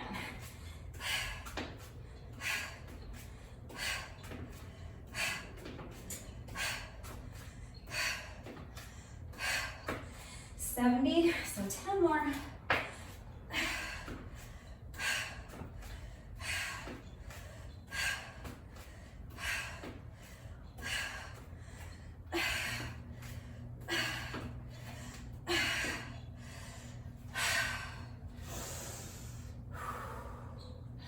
So that's 80. That means I just have to do another 20. So I'm pausing to rest, but I'm only recovering from a set of 30 as opposed to a set of 50. So I'm going to try to keep my rest break shorter since I'm recovering from a smaller set and I have a smaller set still in front of me. So I only need enough stamina to make it through 20 more reps. So here we go, let's get these done. Picking up my count at 80.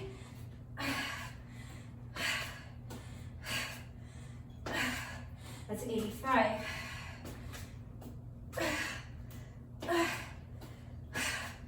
That's 90. Just 10 more. 1, 2, 3, 4. That's 95. 96, 97, 98, 99. Last one. 100. Okay.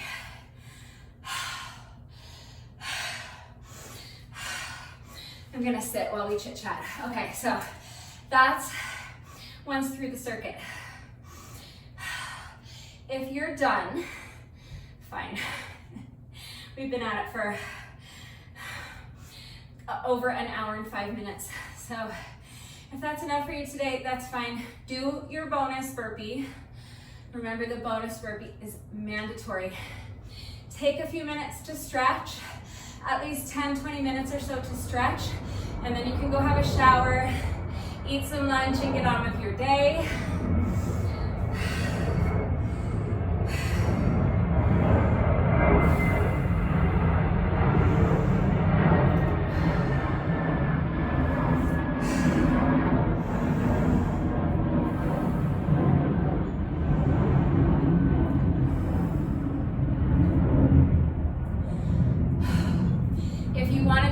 Directly onto part 2, you can go ahead and do that. Use the chapter markers to skip ahead in the video if you want to skip straight to part 2. If you want to repeat part 1, the way I wrote the workout is an exact repeat of what we just did. Repeat all of those exercises, 100 reps of each, exactly what we just did, to do that again before moving on to part 2. So if you feel that you have enough stamina that you can do that, go for it. I would also recommend that maybe if you want to continue but you don't have enough stamina to do 100 reps of everything, that your second time through the circuit, you cut everything in half and just do 50 reps of everything. I'm going to do that, but then I'm going to continue. I do want to do all the reps that I have written, but instead of doing 100 reps of everything a second time through, the second time through the circuit, I'm going to do 50 reps of everything. And then I'm going to do 2 more rounds. But with round 3, I'm going to do 30 reps of everything. And with round 4, I'm going to do 20 reps with everything. So I'm treating it kind of like a ladder workout. So think of each time through the circuit as a rung on the ladder. So for the top rung, that's our first time through the circuit. That's what we just did. We did 100 reps of everything. The next time through the circuit, we're gonna go down to the next rung by cutting all of the reps in half. We're gonna do 50 reps of everything. The third time through the circuit, we'll go down another rung. So you could do 25, but I'm doing 30 so that each time through the circuit, I'm reducing my amount of reps, and so that each time through the circuit, I'm doing an even number of reps on each side, so that the exercises where we're alternating sides, I don't have to remember which side I left off on. If you're doing a total of 25 reps, then you're gonna be uneven. So anyway, that's what I'm doing. So if you wanna skip ahead to part 2, go ahead and do that. If you want to just do one more time through this circuit, but cut the reps in half, then do this round 2 with me, okay? I'm gonna do the exact same circuit, but I'm gonna do 50 reps of everything. And then you have the option to either continue with me for 2 more rounds and get our 200 reps of all these exercises done, or you can skip to part 2, okay? Make sense? All right, so now is a good time to towel off, get something to drink, hydrate, maybe have a half a banana or something before we get started on round 2 of this circuit. So if you need to pause the video and come back. We're starting again at the top with mountain climbers. Remember mountain climbers? It was like an hour and a half ago. But this time we're just doing 50 reps. Remember, I double count my mountain climbers. So if you want to do what I'm doing, but you count each step as 1 rep, then you will be counting to 100. I'm going to count to 50 because I count each 2 steps as 1 rep. So when you're ready, here we go. So we're gonna count 1, 2, 3, 4, 5, 10, 15, 20, 25, 30, 35, 40, 45, 46, 47, 48, 49, and 50. And then that's it. Just 50 reps of everything this time through.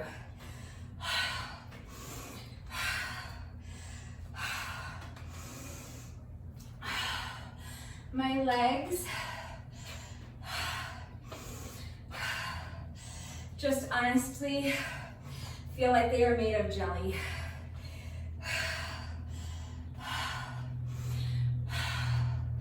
But I am going to push through. I'm going to get all these reps done. So next exercise is our squat and reverse lunge with a kick up combo. Alternating sides for 50 total reps. So I'm again going to tackle these in sets of 10. So that means I have to do 5 sets of 10. All right?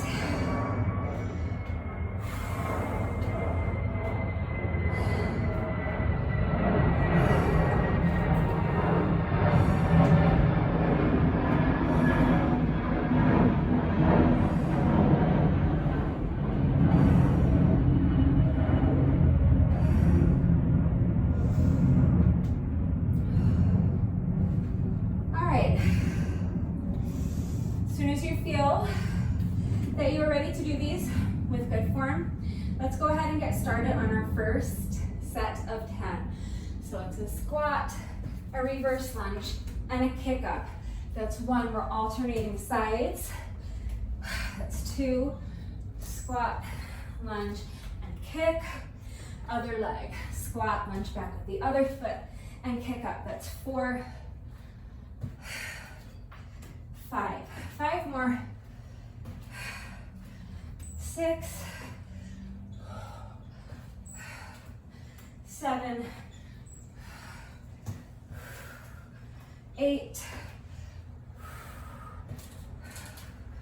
9, last one, and 10. That's my first set of 10. So I'm just marking a little slash. I only have to do 4 more sets, and then we'll move on to our plank jacks.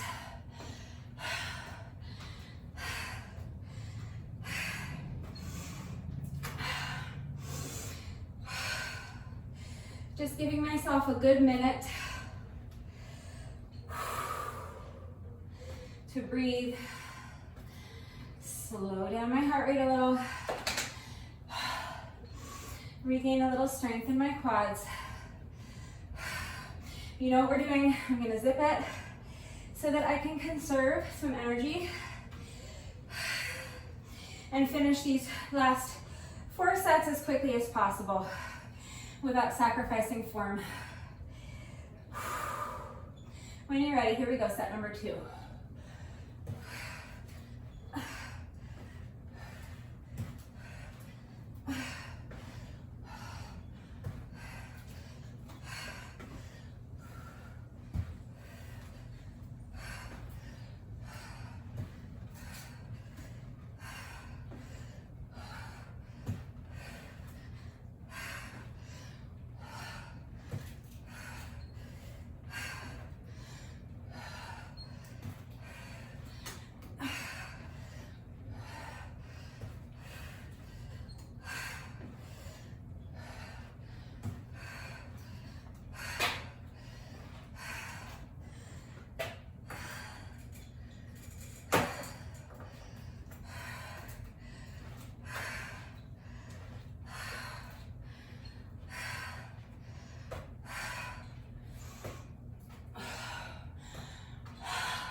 That's 3 sets down.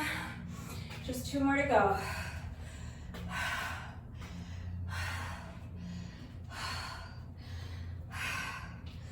Unless you're doing 100 or everything like I originally wrote it.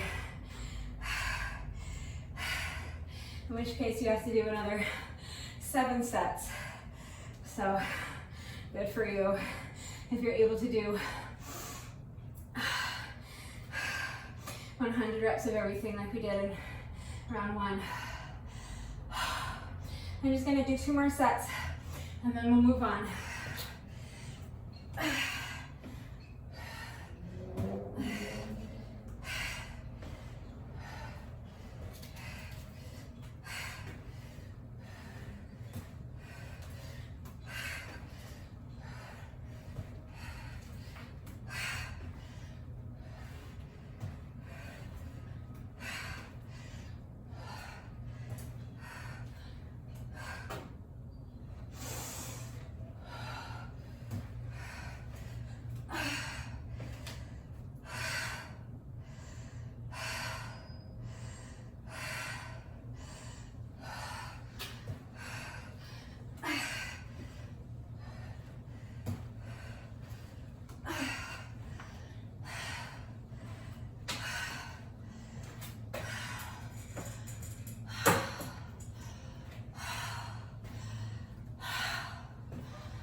That was set number 4, right? Yes. See why I have the slash marks? As I get fatigued, it gets so easy to lose track of your count. But now I know, since there are 4 slashes, that I have completed 4 sets. I have just 1 more to go. So when you're ready, here we go. Final set of 10.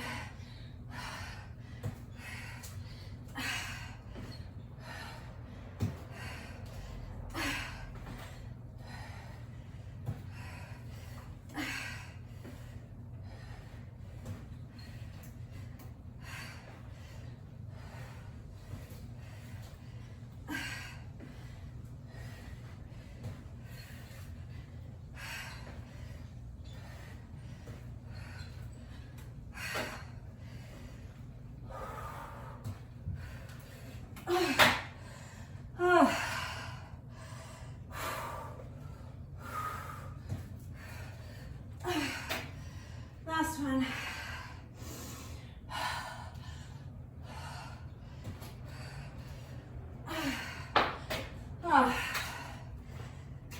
That's 10. And that is set number 5. So that's all we're doing for now.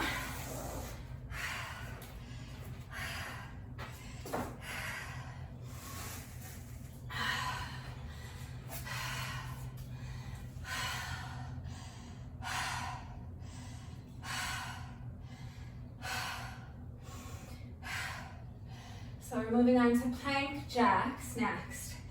50 reps. If you don't need the rest, you know what we're doing.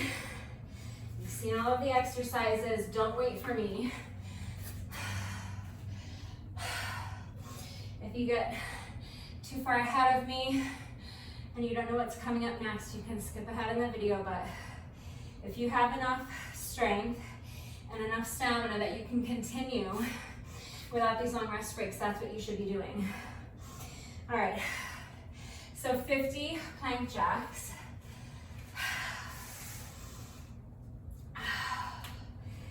If you can't do them unbroken, it's fine. Try to do like 30 and 20 if you can. Just do your best. But it's just 50 reps. We can do this.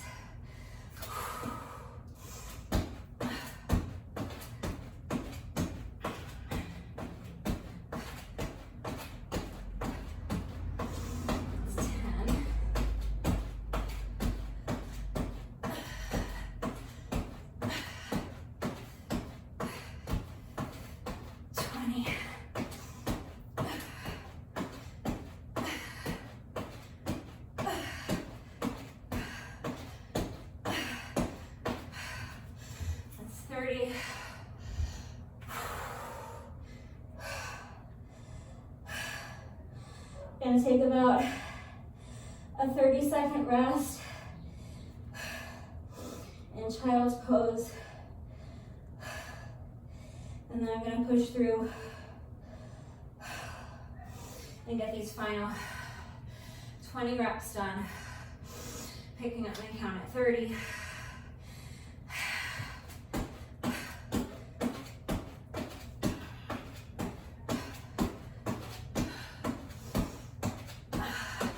That's 40.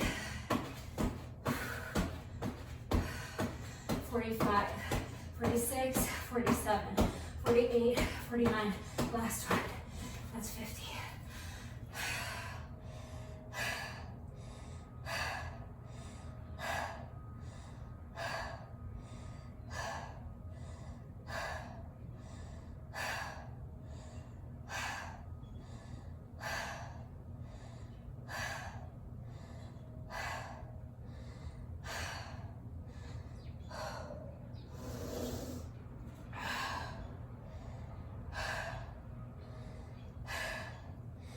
Just taking another minute down here in child's pose to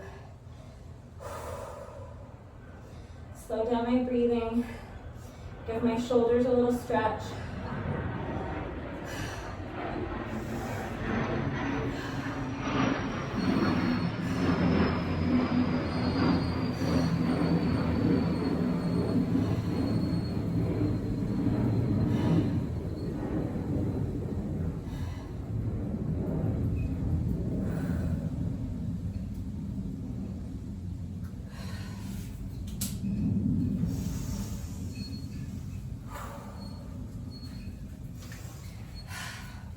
Again, making sure you're getting up.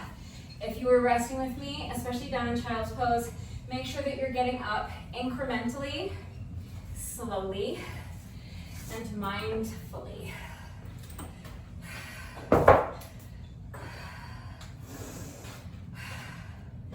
As fatigue sets in, you want to make sure that you're not getting up too quickly, because like I said, you could become lightheaded, you could lose your balance and fall. So just make sure that you're taking extra care of your body as you fatigue, because that's when injuries tend to happen. We don't want injuries. All right, so now that's our first 3 exercises already. You can see how much faster we're moving through the circuit by cutting the amount of reps in half. This skater jumps are still gonna take a while, because we still have to do 5 sets of 10 if you're breaking them down into sets of 10 with me. So let's go ahead and get started on these. Do your best. I'm going to do unbroken sets of 10 for as long as I can. We just have to do 50 reps total. So hopefully I can string together 5 unbroken sets of 10. If not, it's fine. I'll just break them down further. Do whatever you have to do. If you need a longer rest break, pause the video. Come back when you're ready. When you feel that you can string together at least 1 set of 10 unbroken, let's go ahead and get started on these skater jumps. So, skater jump, half burpee, that's 1. Alternating sides, that's 2. 3.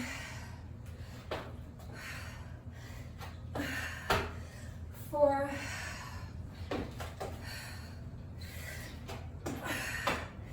5.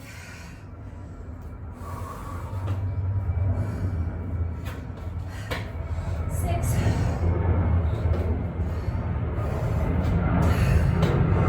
7.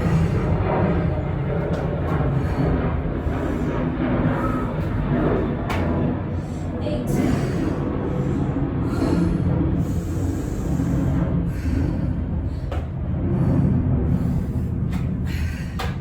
9.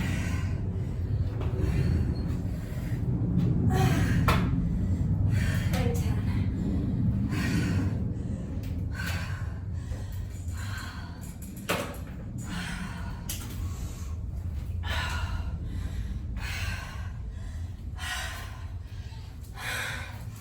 Yes, I am sitting my exhausted little booty down. all the way down on the ground after just one set.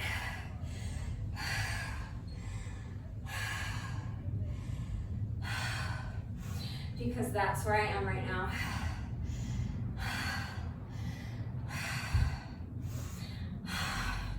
I don't know what the issue has been with my stamina these last few months, but it's not always like this for me. When I'm in reasonable shape, I can usually string together at least 30 of these unbroken, but it's not happening today. So today I'm just gonna keep doing sets of 10 for as long as I can. And yeah, I need nice long rest breaks in between. I need to sit all the way down so my legs stop shaking. So do what you need to do.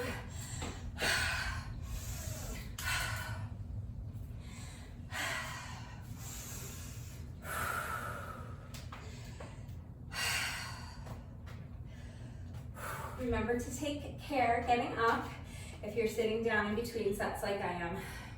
All right, 4 more sets. Let's just keep pushing. We're gonna get these done. Here we go. Each round, each time through the circuit is gonna get easier and easier because we're reducing the reps each time, okay? So let's take it one set at a time. Let's get these next 4 sets done and then we'll move on. 1, 2, fight for that balance. 3,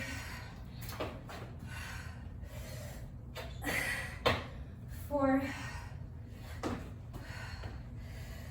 do your best. It's 5. If you need to check your balance, check your balance. It's fine. 6, 4 more. Let's push. 7, 3 more. 8, just 2 more. Fight for it. That's 9. Last one.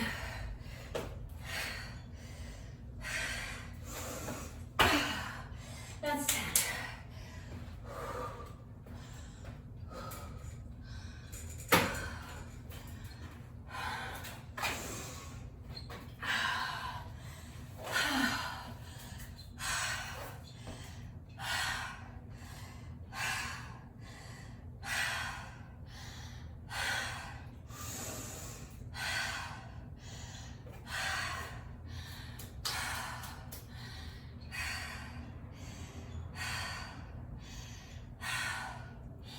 So if you're just doing 2 rounds of the circuit, we're almost done. We have just 3 more sets of skater jumps to go, and then 50 crab toe touches. And then again, you have a choice. You can continue on with me for 2 more rounds before moving on to part 2.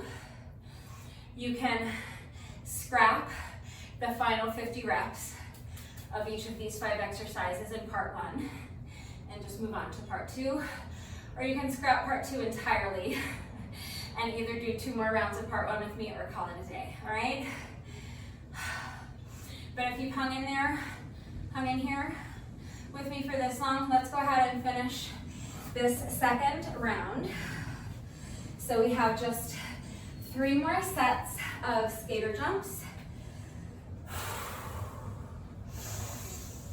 and then 50 crab toe touches. So let's go ahead and get started on set number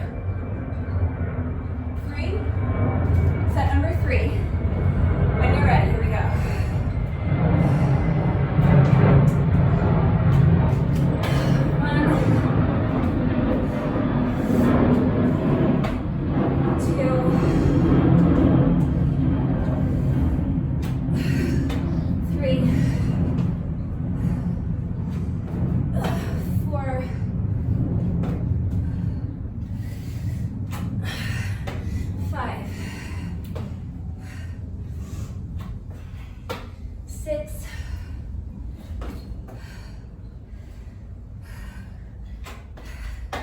7,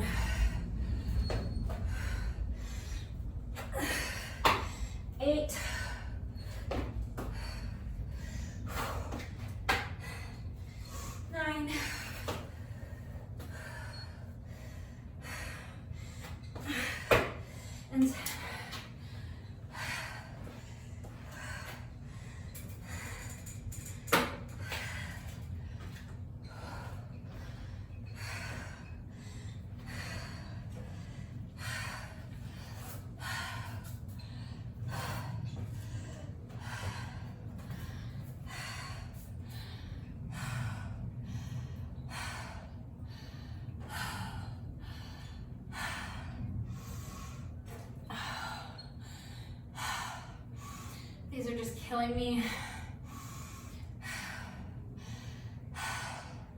My quads are jelly, and I just have no stamina. I can't get my breath underneath me.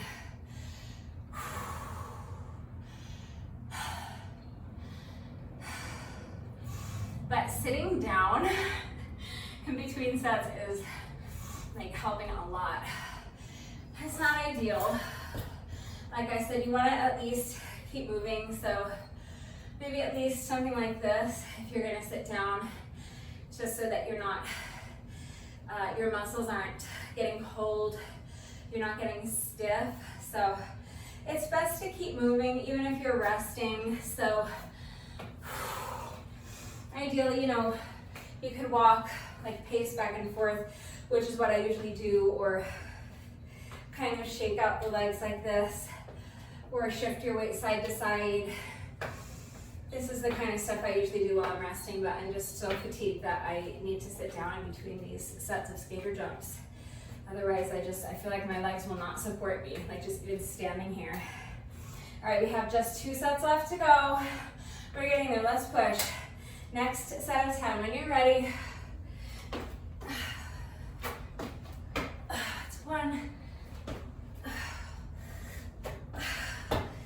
2,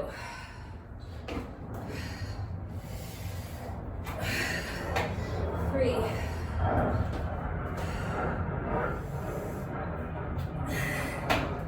4,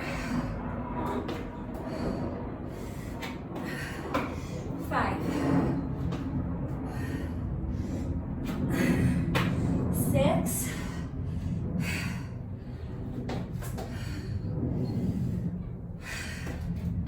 7, 8,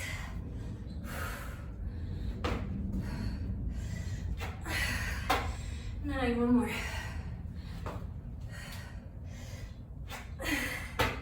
and 10.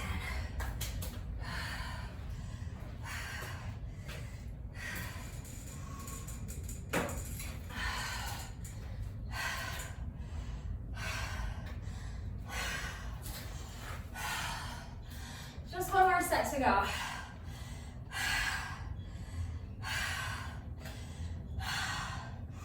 If you are struggling with those as much as I am, remember those modifications I showed you before the workout.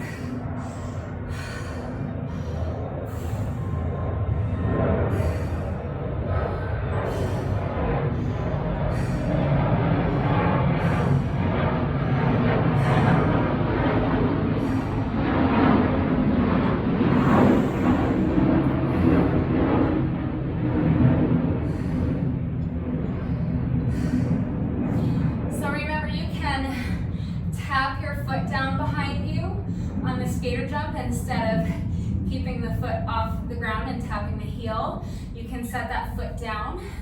It's going to help you with your balance, and it's going to make the exercise less strenuous. And you don't have to do a one leg half burpee. You can have both feet on the ground for your half burpee. You can step the feet back and step them in instead of jumping your feet out to a plank position and jumping them back in. You can eliminate the half burpee entirely if you need to, okay? So if you want to keep going with me and you want to keep doing the reps, just remember that if it becomes too taxing, that you can start implementing some of those modifications to make it a little bit easier. All right, set number 5, and then we're moving on to crab toe touches, and then we're done with round 2. All right, here we go, when you're ready.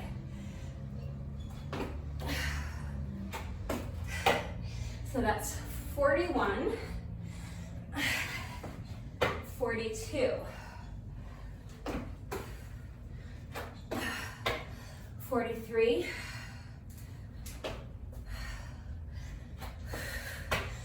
44, 45. Just 5 more. Let's push. That's 46.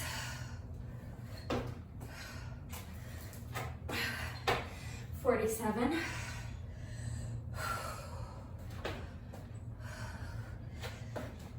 48.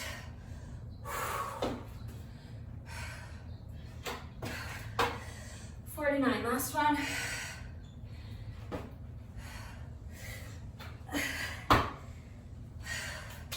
That's 50.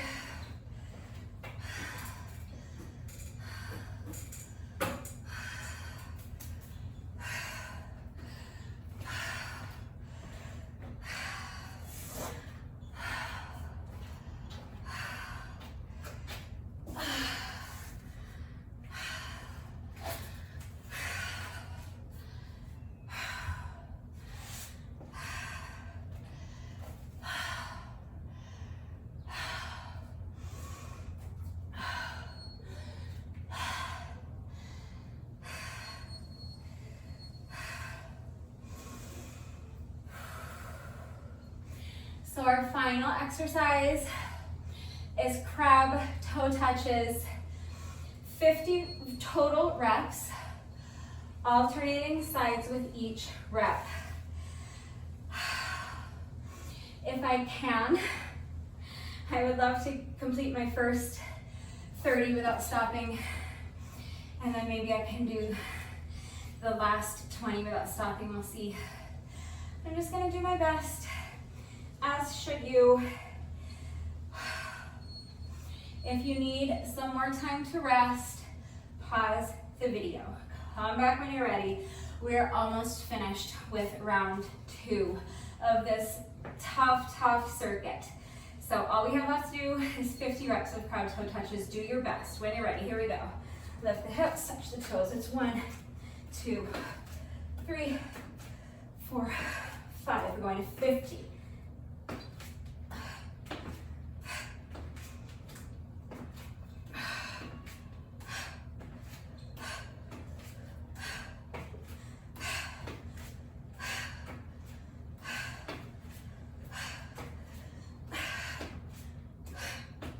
That's 20.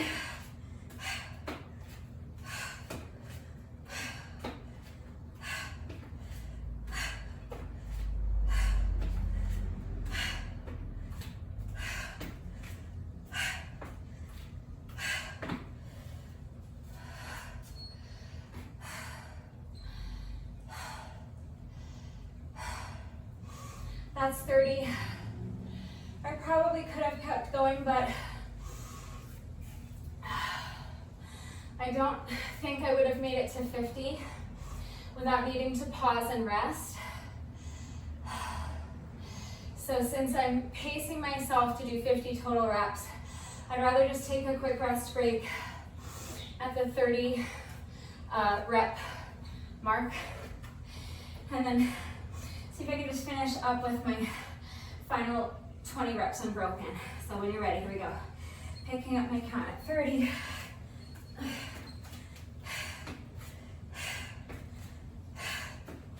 35.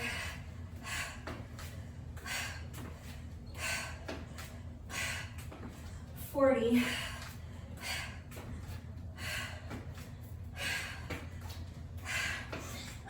45. 46, 47, 48, 49, and 50.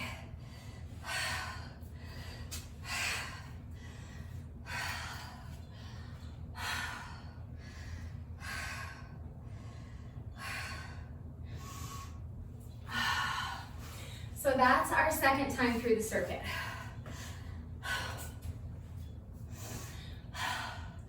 We cut all of the reps in half the second time through, which is not what I intended when I began the workout. I wanted to do 100 reps of everything both times through the circuit. So I'm kind of compromising with myself. I'm so stubborn that I'm still just really determined to do all 200 reps of each exercise. So I'm going to keep going. I'm going to do 2 more rounds of that circuit. This next round, I'm just going to do 30 reps of everything. okay? And then we'll finish up with one final round. We'll do just 20 reps of everything. So if you want to call it a day, that's fine. We've been at it for, my God, almost an hour and 45 minutes. That's more than enough. So do your bonus burpee. The bonus burpee is mandatory. And then take a good 20-30 minutes to stretch. Go have your shower, eat some lunch, get on with the rest of your day. You can also, if you want, finish part 1 here, but you can move ahead, you can go ahead and do part 2 if you want. So again, you can use the chapter markers to skip ahead to part 2 if you want to do that. That's up to you. And then once you get to part 2, I'll be doing 10 rounds. You can just do 5 rounds, up to you, okay? Do whatever works for you. But if you want to continue on with me, I'm gonna do that circuit twice more. So with each round, we are reducing the amount of reps. So this round, we only have to do 30 reps of everything, okay? So again, if you want to pause here, towel off, hydrate, maybe eat a couple more bites of your banana, and just give yourself a couple minutes to rest. Let your breathing normalize, let your heart rate come down to whatever BPM you're comfortable with, whatever you want to achieve before you start the next round, and get your heart rate back up again. And just give your body a minute to feel like you've regained enough strength to tackle another time through this circuit, okay? So when you're ready, go ahead and come back. We're going to go ahead and start round 3. So we're doing 30 reps of everything, starting with mountain climbers. If you are not double counting your mountain climbers, you're going to have to count to 60. I'm counting to 30 because I count each 2 steps as 1 rep. So when you're ready, here we go. 30 mountain climbers. 1, 2, 3, 4, 5, 10, 15, 20, 25, 30. That's it. Easy. After the first 2 rounds, I was like, nothing. I was like, wait, that's all we're doing? Not that I want to do more. Okay, so next is our squat, reverse lunge, kick up combo. 30 total reps, alternating sides with each rep. So I'm going to, just like I did for rounds 1 and 2, I'm going to break these up into sets of 10. So I'm going to do 3 sets of 10.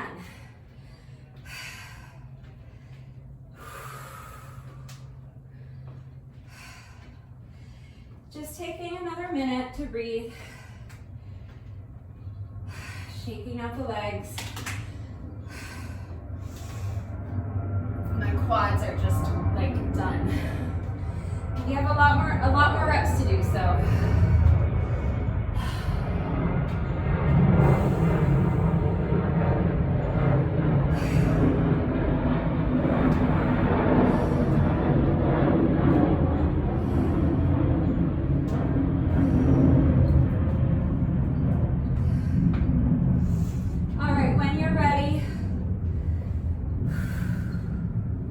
Just 10 at a time. Just 10 at a time if you can.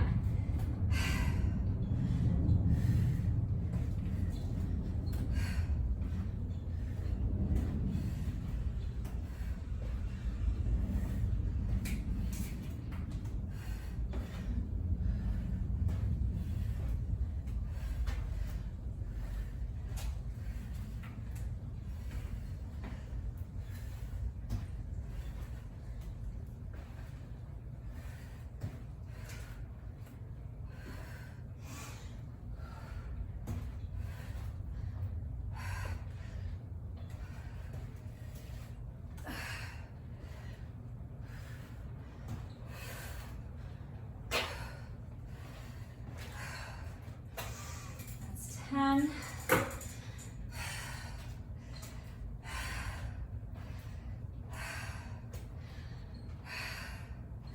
Just have to do 2 more sets like that.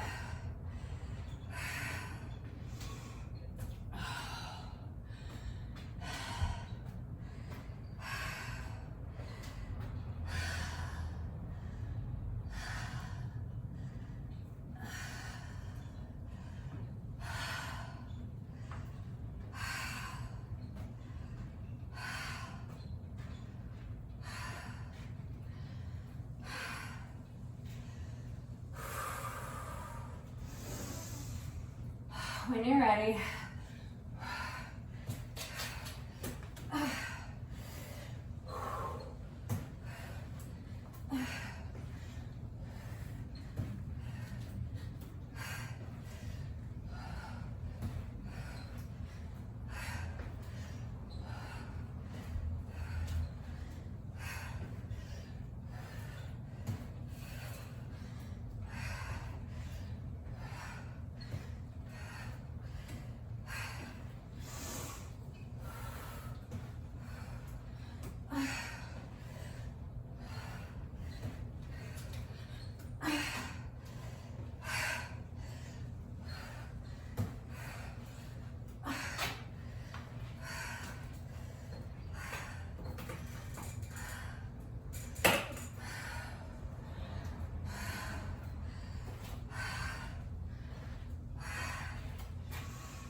just 1 more set to go. I'm just so incredibly fatigued. And it's taking me a long time to feel like I have enough strength to continue. But it's just 10 more reps. So let's push through. When you're ready, final 10 reps.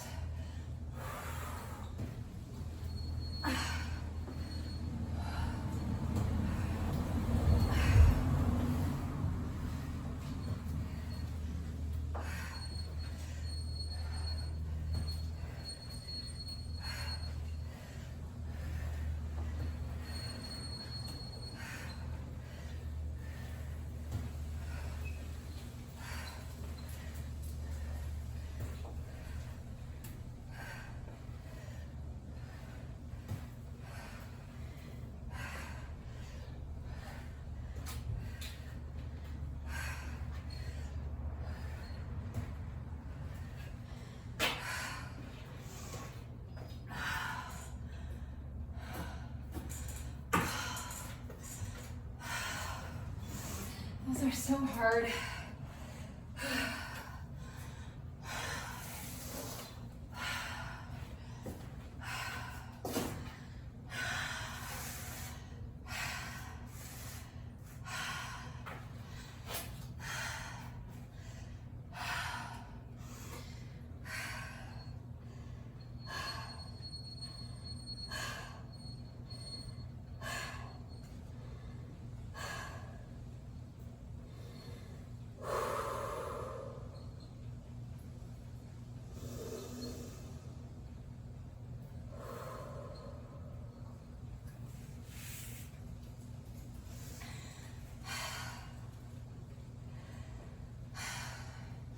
Next is plank jacks.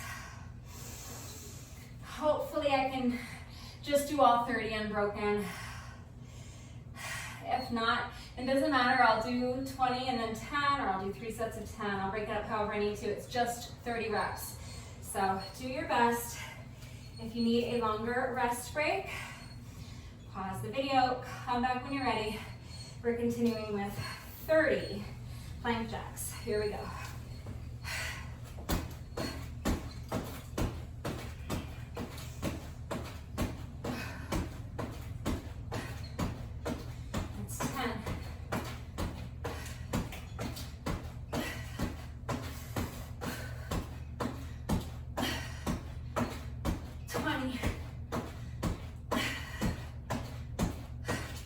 25, 26, 27, 28, 29, and 30.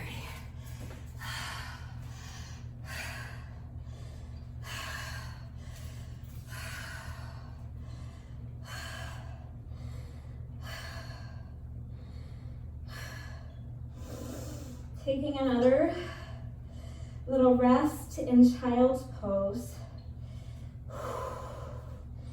before moving on, because the next exercise is our skater jump plus one leg half burpee. And that's easily the exercise that's taxing me the most.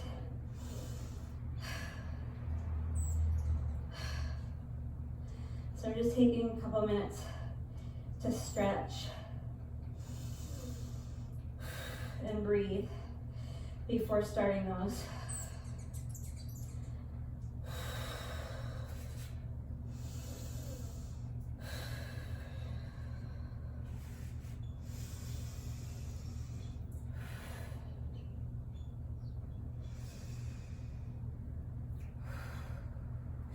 Making sure I'm breathing nice and deep.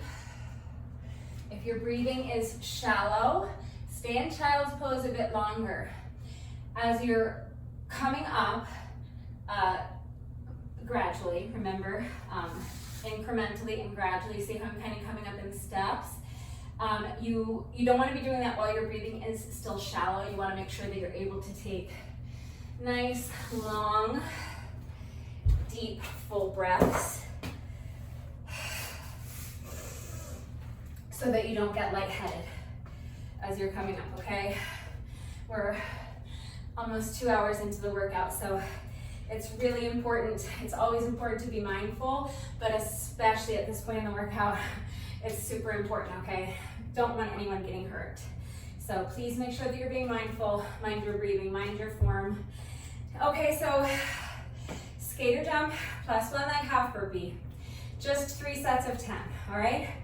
When you're ready, here we go.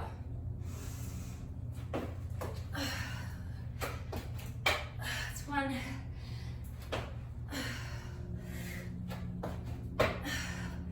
2, 3,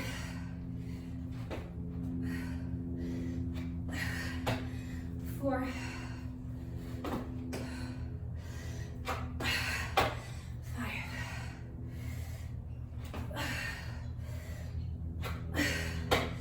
6,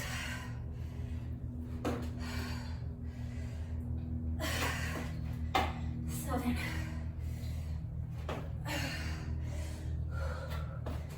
8,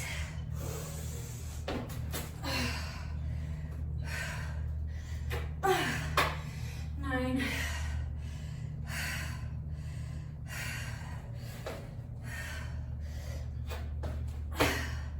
and 10.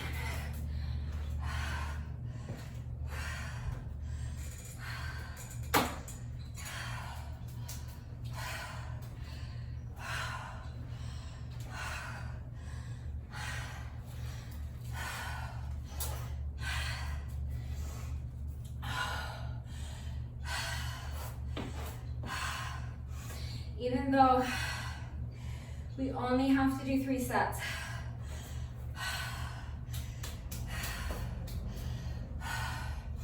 I do still need to sit down in between sets.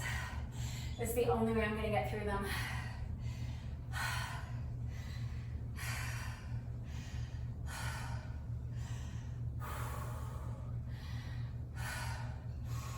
It makes the workout really tedious because these 2 exercises, the squat and lunge combo and this skater lunge and half burpee combo, are taking me so long.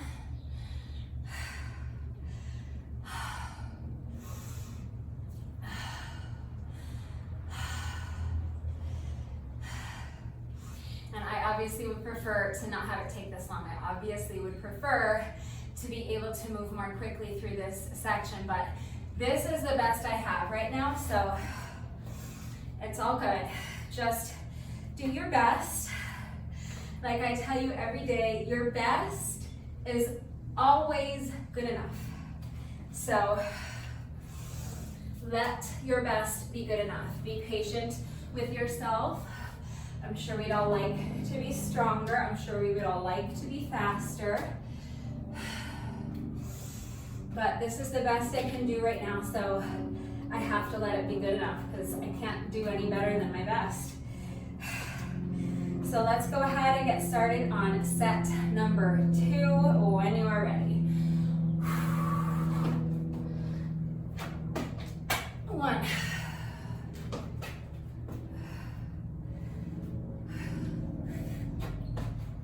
2,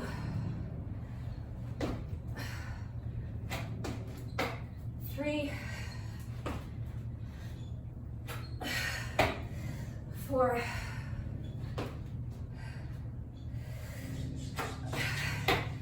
5,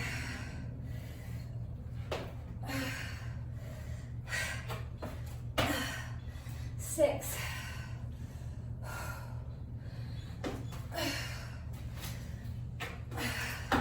7,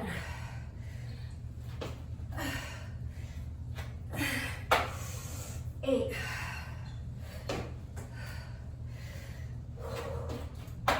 9,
if it's my stamina necessarily that's slowing me down so much right here with this exercise, because I feel like my breathing is not that out of control. My heart rate is not especially elevated. It's just it's so taxing on my quads. I think my legs are just weak right now. So, not that I'm not also lacking in stamina. I know for sure that I am, but I think that the main thing that is slowing me down so much on this particular exercise is just I don't have enough strength in my quads. All right, we have just 1 set left to go. And then we just have to finish up this round 3 with just 30 crowd toe touches. And then we'll move on to our 4th and final round. Okay, we're getting really close, but let's just take it 1 set at a time. Let's focus on just finishing up this final set of 10 skater jumps. These are skater jumps, not ski jumps. Here we go. When you're ready.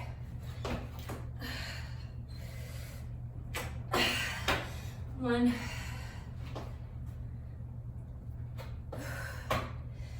2,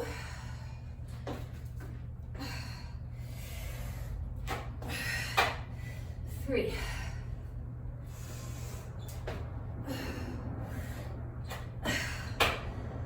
4,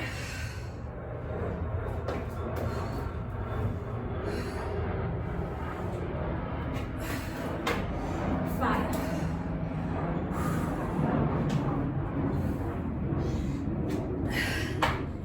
6,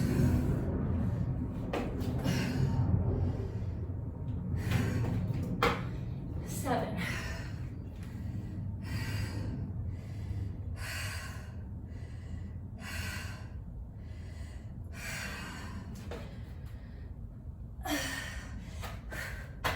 8, 9,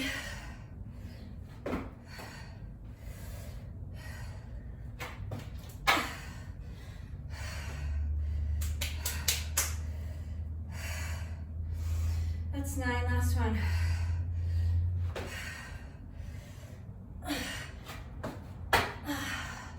That's 10.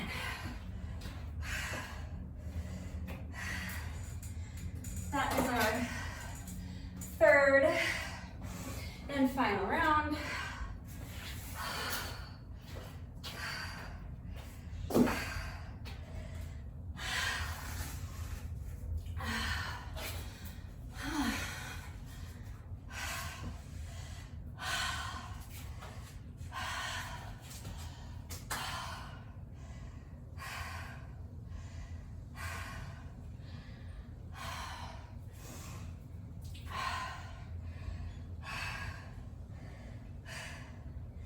I feel like I'm constantly reminding you, but I'll remind you again since I'm needing another long rest break before starting my crab toe touches, that if you don't need to rest, don't rest. Don't rest just because I'm resting. If you need the rest, then obviously take it, but if you're capable of moving on without sacrificing your form, then you should do that. You should move on without me.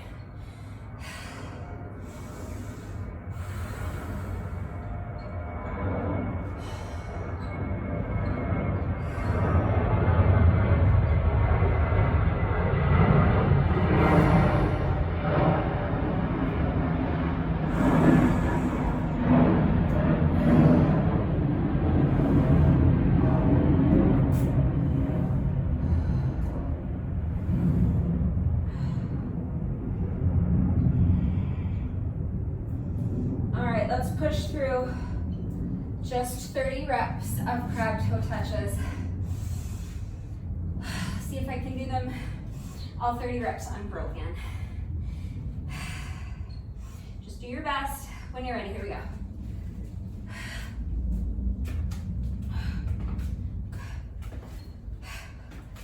5,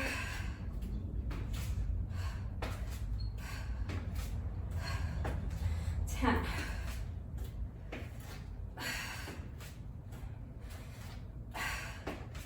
15,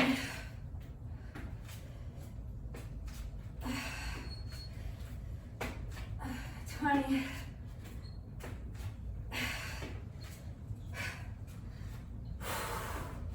25, 26, 27, 28, 29, and 30.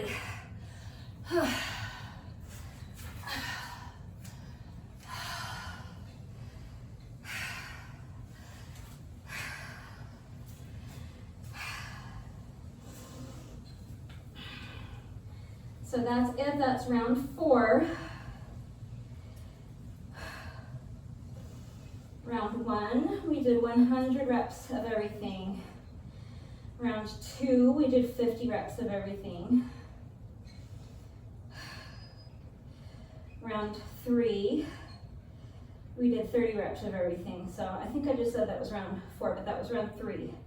We're gonna start round 4 right now. So for round 4, we just have to do 20 reps of everything, okay?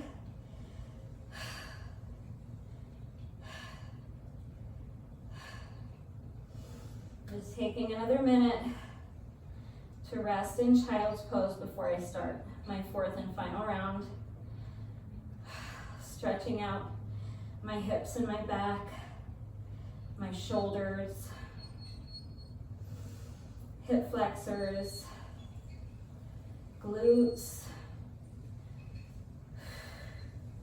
I love child's pose because it really is a great stretch, but it's also a pose that you can just relax into and focus on slowing down your breathing, letting your heart rate come down. Honestly, I could stay here all day, but we've been at it for over 2 hours already. We're so close to completing part 1. So I just want to go ahead and push through. Let's go ahead and finish this 4th and final round. We just have to do 20 reps of everything. So again, if you need a longer rest break, pause the video and come back when you're ready. When you're ready to begin, we're starting with just 20 reps of mountain climbers, double counted. So if you are counting each step as one rep, you will count to 40. If you count like I do, you're gonna count each 2 steps as one rep, and you're counting to 20. So when you're ready, here we go. 1, 2, 3, 4, 5, 10, 15, 16, 17, 18, 19, and 20. That's it.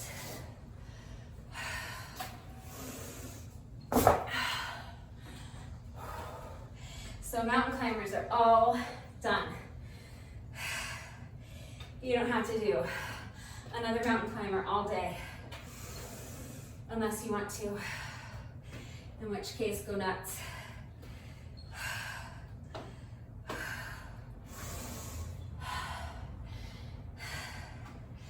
Text 20 of your closest friends. See who wants to come over to your house tonight for a mountain climber party. You do you. Me, I'm done. I'm not doing any more mountain climbers today. I hate mountain climbers. I've done 200 of them. It's more than enough. All right. If my quads can get me through,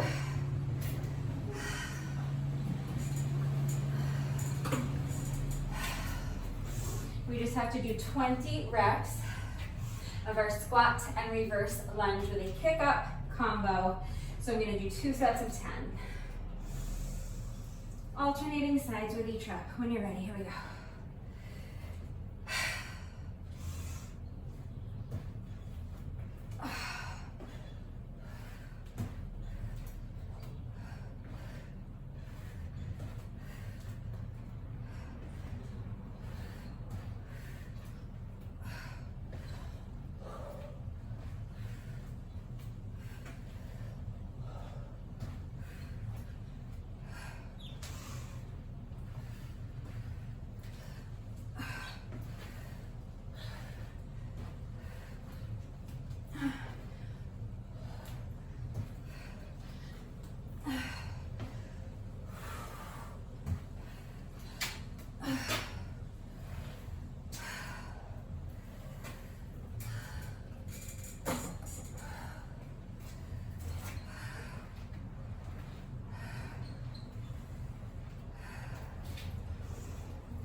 Just one more set.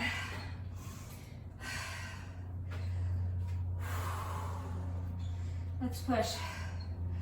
Final 10 reps.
That's it. That was 2 sets of 10. That's all we have to do this final round is 20 reps of everything. So now 20 plank jacks.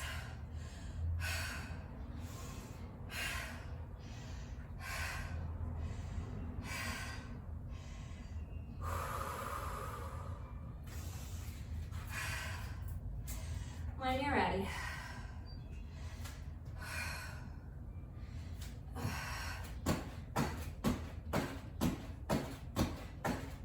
5, 10, 15, and 20.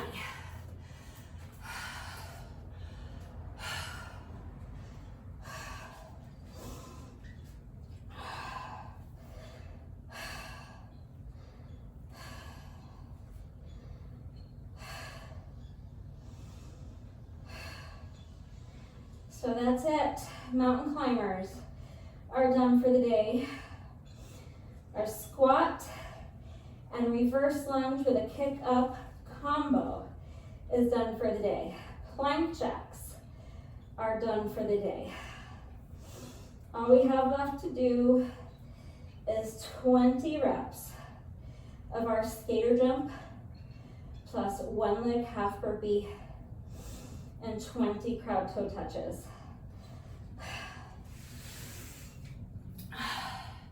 And then after 2.5 hours, we'll finally be done with part 1.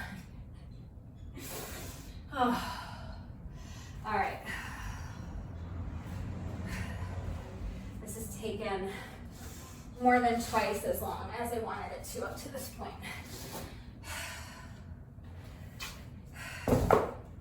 But did I mention that I'm stubborn? I'm kind of stubborn. So,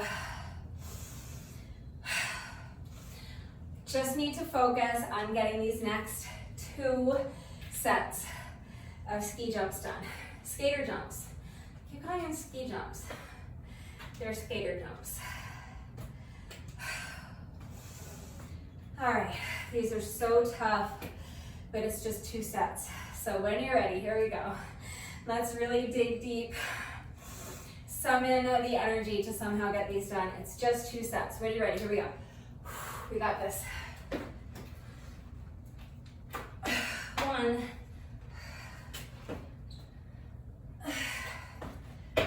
2,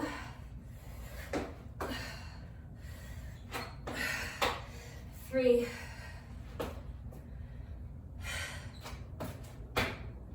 4,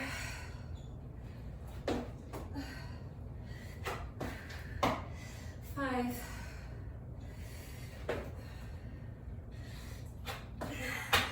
6,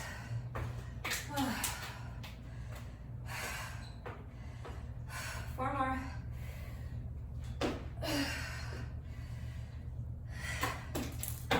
7,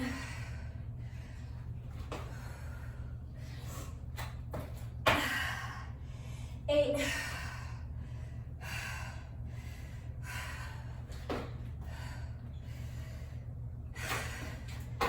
9, last one.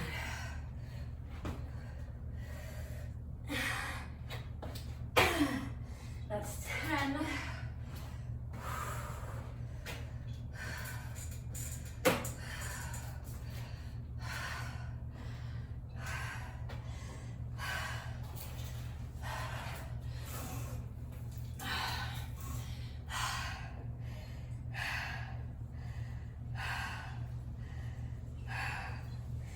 Yes, I'm still making my slash marks. Even though I'm only doing 2 sets this round.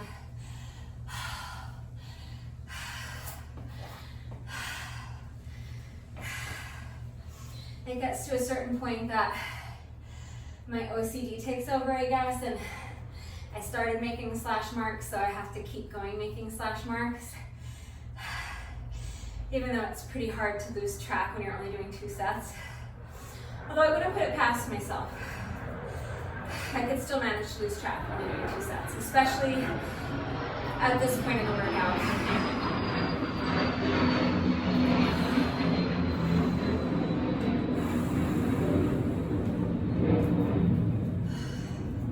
Then also, it gets to a point where I feel like I earned the slash, and so I want my slash.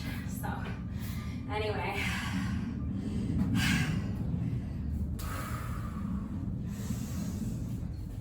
Just one more slash left to earn.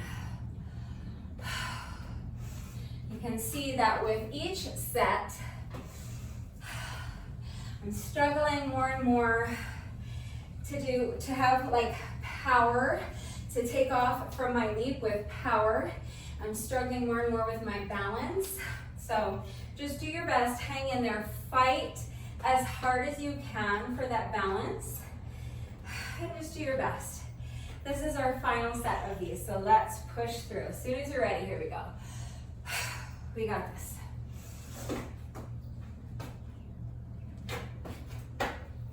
It's 1,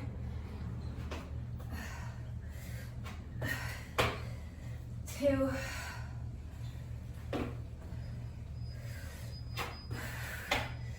3,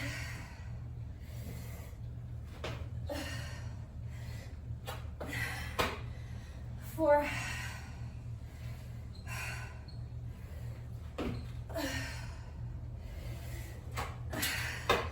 5,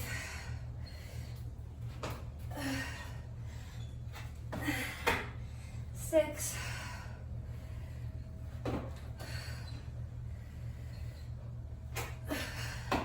7,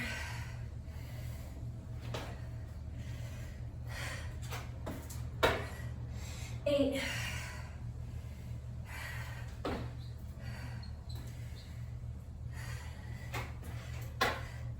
9, last one.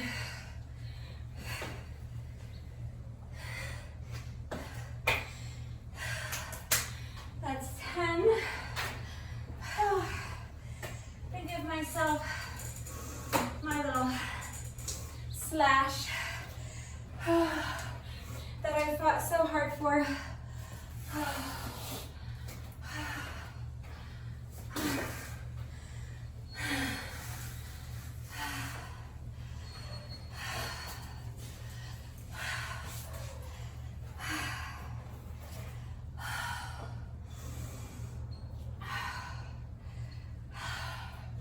We finally made it.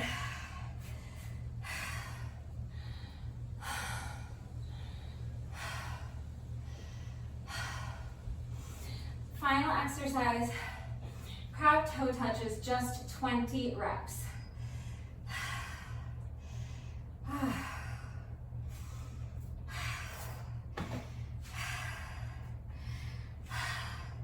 As soon as you feel like you're ready, here we go. Try to do all 20 without stopping, but I don't even care at this point. I'm gonna get them done. So if I have to do 2 sets of 10, I don't care. Done so many reps already. All right, here we go.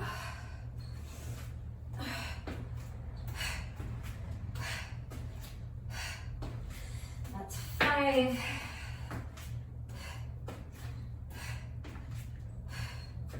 That's 10.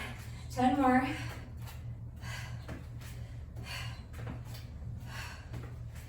15, 16, 17, 18, 19, and 20.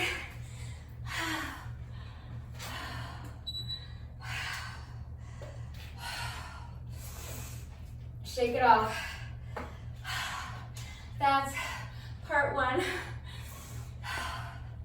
We've completed 200 mountain climbers, 200 squats, 200 reverse lunges with a kick,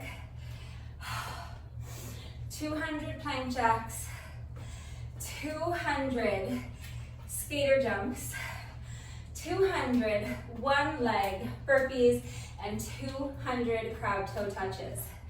And it only took me 2 hours, 22 minutes, and 55 seconds. Holy cannoli.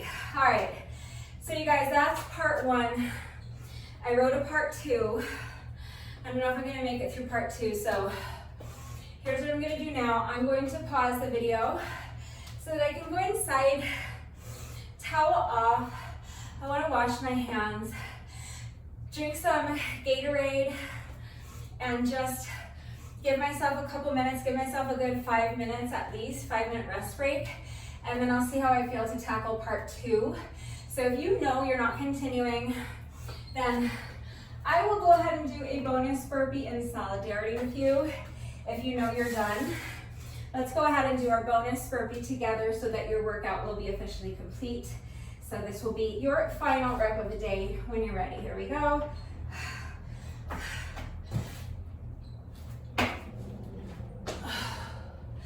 All right, so if that's it for you today, you're all done. Please remember to take a good 20-30 minutes to stretch before you have your shower. You can stretch later in the day, but right after the workout is really the best time to get your stretching done. But as long as you get it done at some point, that's what's important. But if that's all you got today, then that's great. That was almost 2.5 hours, so amazing job. Thank you for working out with me, and I will see you all next time.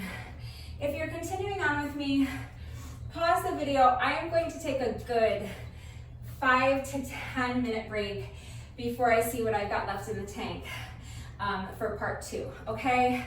So pause the video, take a good 5-10 minutes to rest, hydrate, eat something, let your breathing come down, maybe do a little light stretching, and then come back when you're ready if you want to do part two with me, okay? All right, so that was a solid 10 minutes, maybe even more. It was at least 10 minutes. I still don't necessarily feel ready to tackle part two. My legs are still shaking. They still feel like they are made of jelly, but I'm hoping I can finish this part two in under 30 minutes. So I really want to just push through and get it done the best I can, okay? So if you would like to join me, I don't know why, please tell me why. I don't know why I do this to myself. I'm curious. Why are you doing this to yourself? Why are you doing part two with me? But thank you if you want to do part two with me. We're going to get through it together, okay?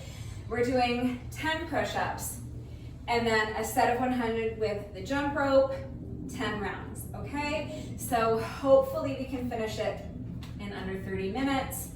If this was part one, I would be trying to finish it in under 20 minutes, but this is part two. We've already been at it for like 2.5 hours. So yeah, I'm gonna be happy, very happy if I can finish this in under 30 minutes. So I'm just gonna do my best. I'm timed part one separately, so I'm resetting my timer. Yeah, stopwatch. Okay, so my timer is reset.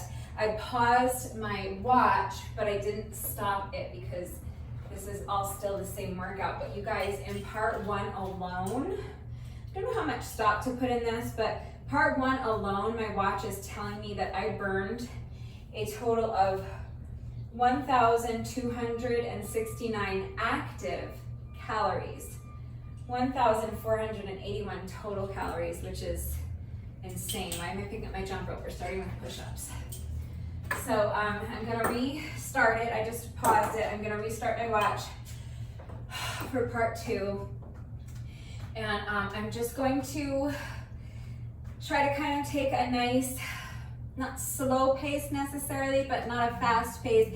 I want to just try to keep a nice, steady, even pace if I can, for as long as I can, and just try to get through this without, killing myself, because part one nearly killed me.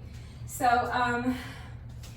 hopefully you have had enough time to rest. If not, pause the video and come back when you are well rested enough to begin part two. Like I said, I took a good 5 minutes to just sit and breathe. I downed an entire Gatorade. I'll probably drink another one after we're done with part two. And then after that, I timed that 5 minutes, and that's why I said, no, it's been about 10 minutes for me, because after that, I just was kind of walking around doing things. So Can you tell I'm stalling? I don't want to do this. All right. The sooner we do it, the sooner it's done. It's only sets of 10 with the push-ups, and it's only sets of 100 with the jump rope, and we only have to do it 10 times. So let's just focus and get this done, okay? It's not gonna be that bad. It's gonna be bad. It's not gonna be that bad. We can do it. If we got through part 1, we can get through part 2. So first I'm going to restart my watch. So I'm gonna hit resume. All right, the little guy is running. The seconds are ticking by. So now I'm going to restart my timer as a stopwatch. We're gonna time part 2 separately. So when you're ready, we're starting with 10 push-ups. Remember, I'm doing Commando push-ups, but you can do any push-up variation you want. Hi, Rudy, my baby boy. And if sets of 10 are too many for you, you can do sets of 5. And if 10 rounds is too many for you, you can do 5 rounds instead of 10. If sets of 100 with the jump rope is too many, you can do sets of 50 or 30 or 20, okay, whatever works for you. But I am stubborn, I'm going to do it the way I wrote it, so I'm doing sets of 10 push-ups, sets of 100 with the jump rope times 10 rounds. Right, here we go. Starting with my timer in 3, 2, 1, and go. So 10 push-ups. Commando push-ups, so I'm coming all the way down to the mat. Pick up the hands, pick up the feet, push your body up in one straight line, and then lower in one straight line. Pick up the hands, pick up the feet. That's 1, we're going to 10.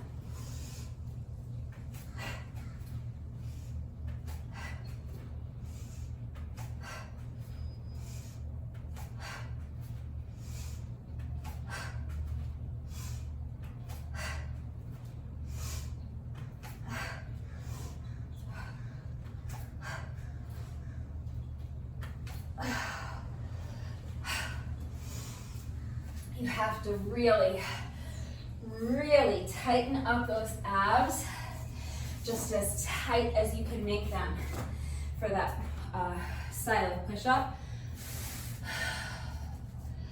All right, my legs are literally just like shaking. So I don't know how I'm gonna jump rope. This might be really ugly, but I've got Victoria with me today. Victoria is my beautiful silver jump rope with the pretty light pink metallic handles.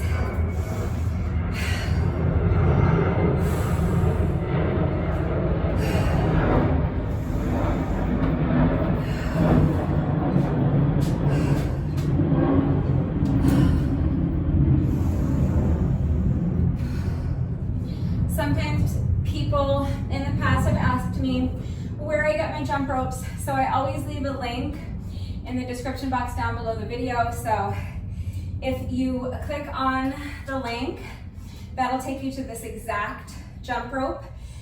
This model is called Diamond in the Rough. She's very pretty. Mine is named Victoria. And if you use my coupon code Rebecca, you'll save 10% on your jump rope. So if you're in the market for a new jump rope, use my link and my coupon code.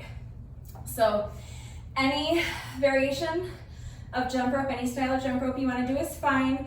We're counting 100 revolutions of the jump rope. Okay, I have to get my timer going again because you guys have been going so long. My phone died just as I was starting that set of jump rope, so I had to run inside and grab an extension cord and a phone charger and plug my phone in so that we could continue because we've been out here like for 4 fucking hours.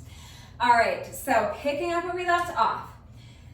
100 revolutions with the jump rope. Any style of jump rope you want to do is fine.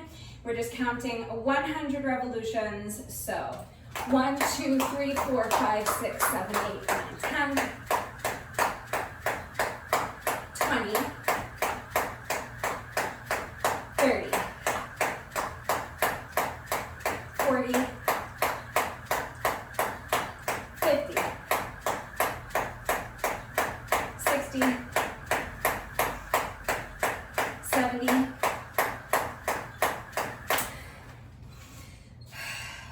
picking up my count at 70, again,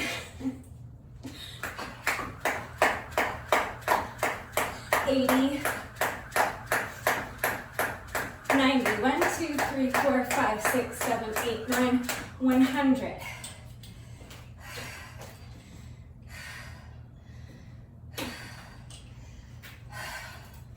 So that's one set. We're gonna do 9 more sets, and that's part 2.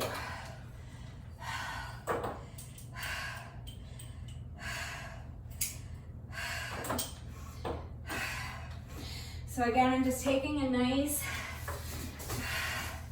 not necessarily like a slow pace, but not a fast pace.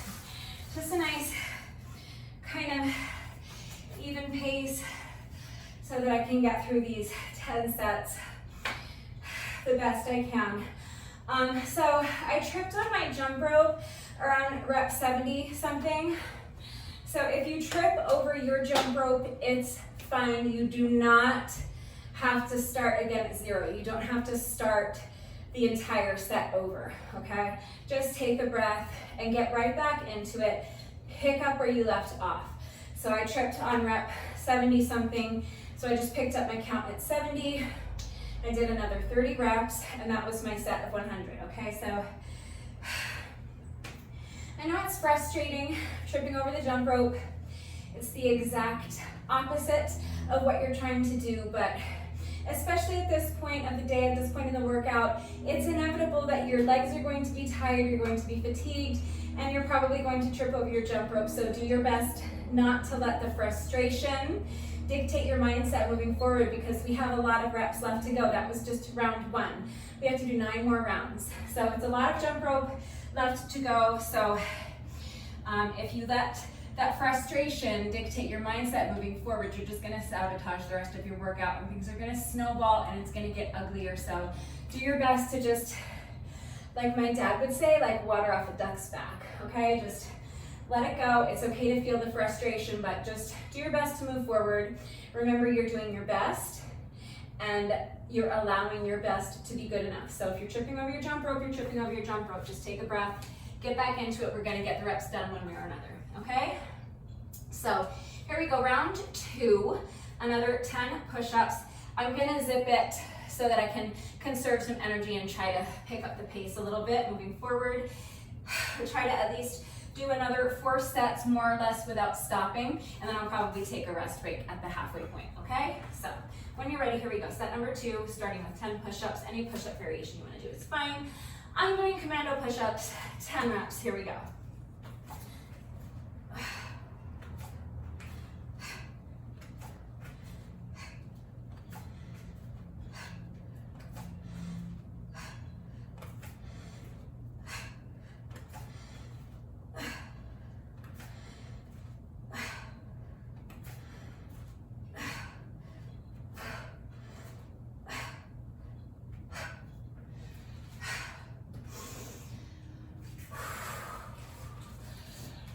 Those are tough. All right.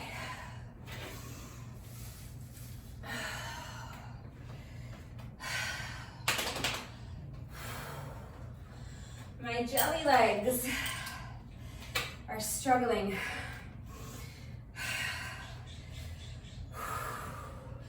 It's just 100 reps.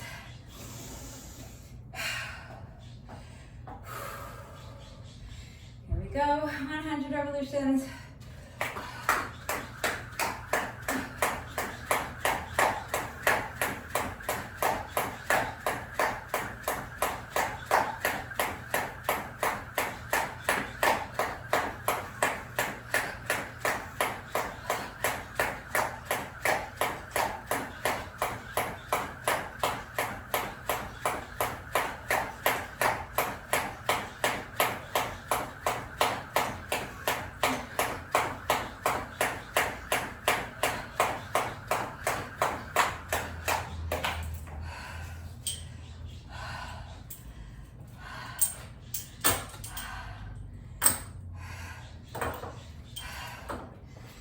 Round 2.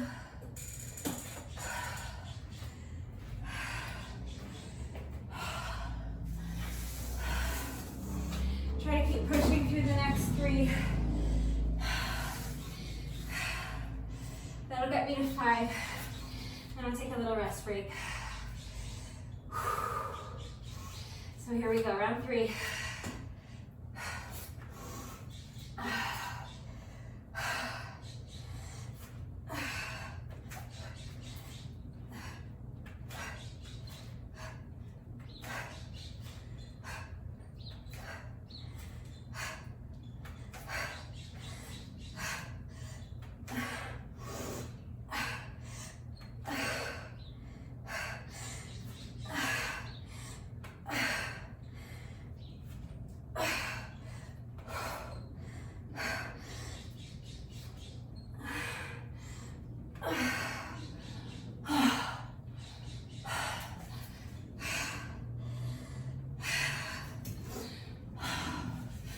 Who had the bright idea of doing commando push-ups? 100 commando push-ups with the H. All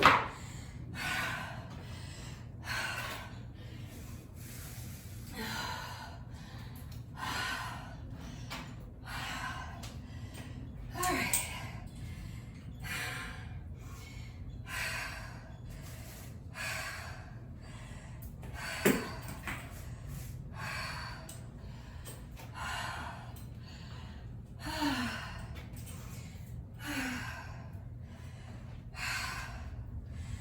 Jump rope, 100 reps.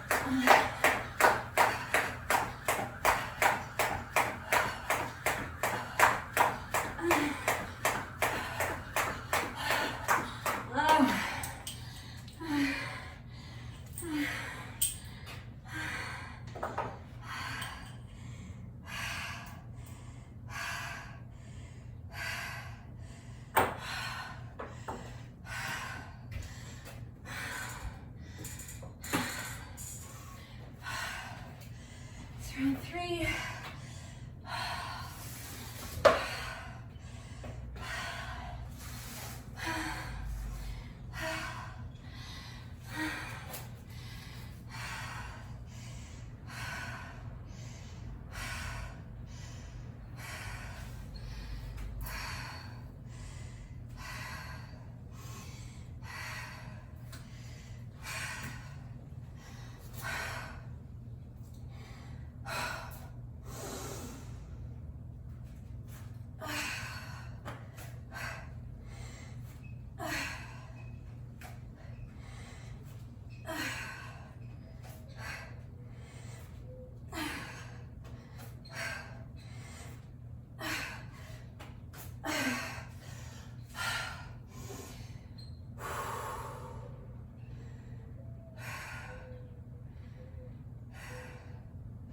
That's 5, but just starting to feel like I'm not going to be able to manage unbroken sets of 10 anymore, so taking a little rest break.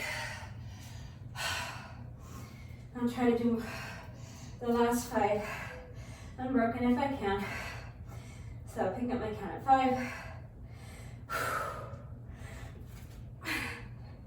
6, 7, 8, 9, last one. That's 10. Oh. All right, up.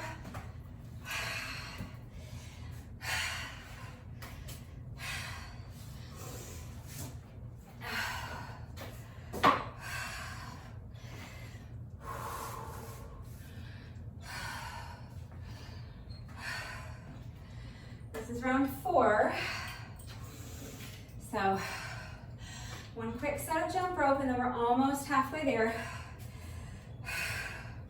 I know it's hard, but we're getting it done. We're gonna get it done.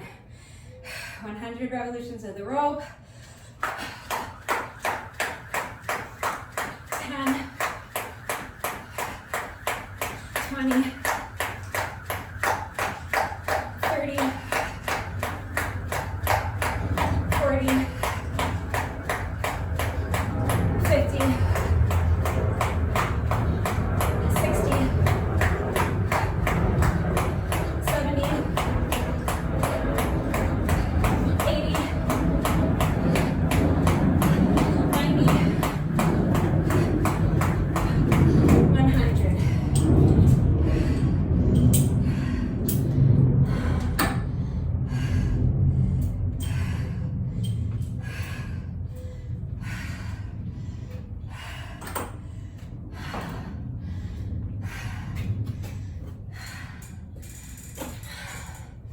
That's round 4.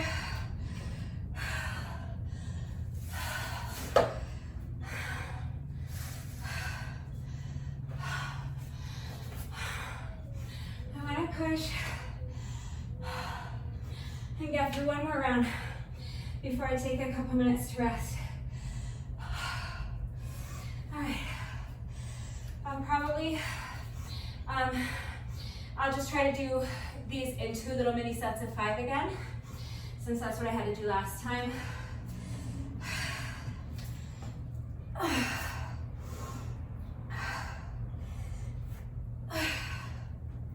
One, 2, 3, 4, 5,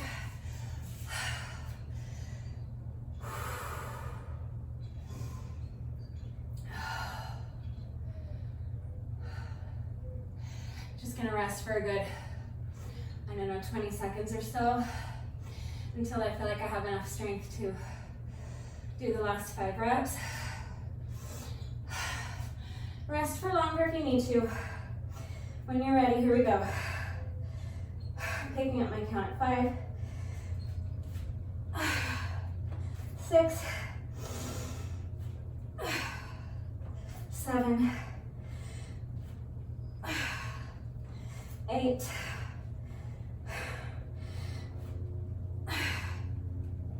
9, last one, 10.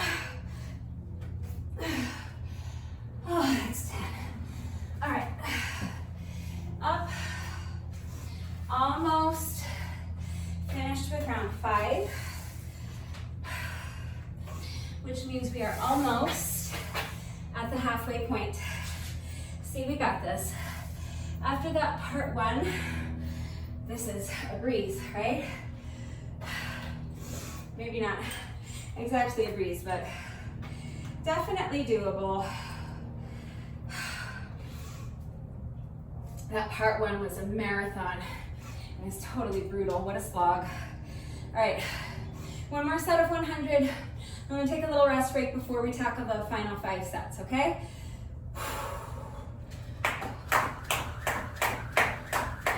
10,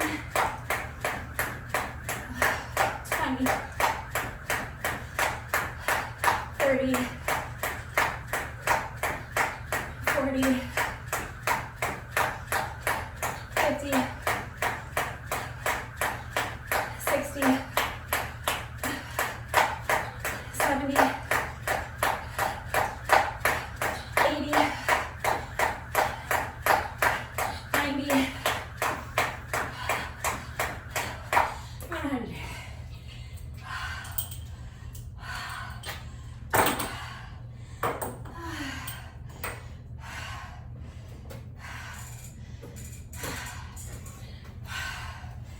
That's 5.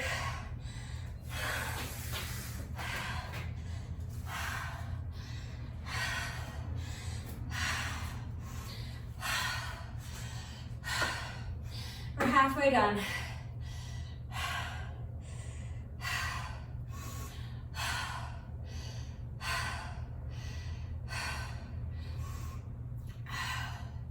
I don't feel like I need a super long rest break, especially because I'm not gonna make it my goal to complete the final 5 sets like kind of unbroken. I want to just try to like push through the next 3 and then give myself permission to take another little mini rest break because this workout has just been so long and so brutal. And like I said, I'm not necessarily trying to like fly through this part 2 because that's not realistic at this point. Just want to maintain like a steady pace. So just taking a good minute or 2 to rest at this halfway point. And then I'll try to do like the next 3 sets kind of unbroken if I can. Then I'll take a shorter little rest break and just dig deep and power through those final 2 sets. But you guys, we're already 5 sets out of 10 done, okay? We're halfway there. So let's just focus on the next 3 sets, okay? We'll take it 1 set at a time, but just know that you only have to complete 3. That's all I'm doing, it's just 3 sets, and then I'm gonna take another little rest break, okay? So 1 set at a time, and our next rest break is just 3 sets away, all right? It's been at least 2 minutes, here we go. So another 10 push-ups, we're starting round 6 when you're ready. As always, if you need a longer rest break, just pause the video, come back when you're ready. 10 commando push-ups. 1, 2, 3, 4, 5,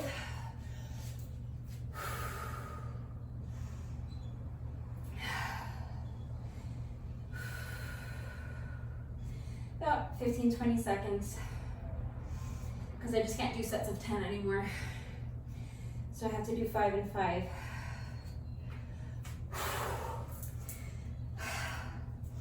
When you're ready. 6, 7, 8, 9, last one.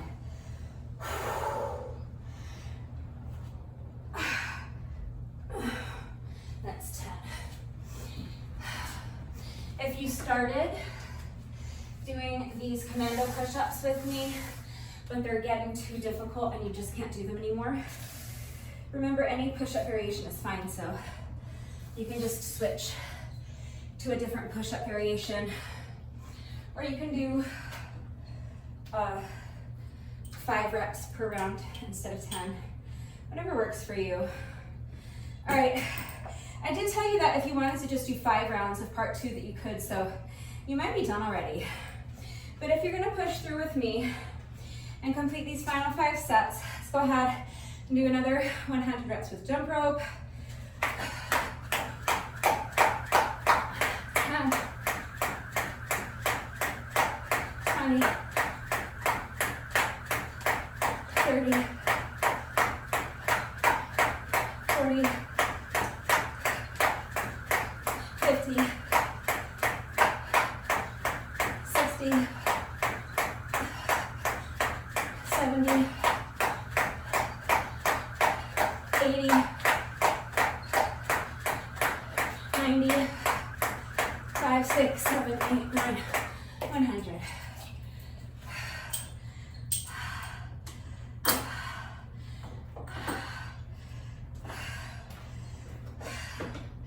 So that's round 6.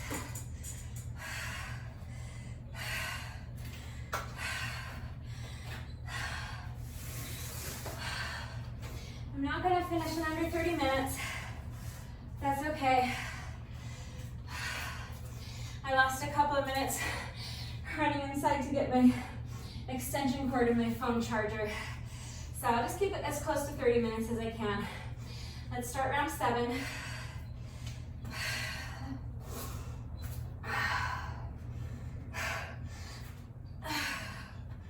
1,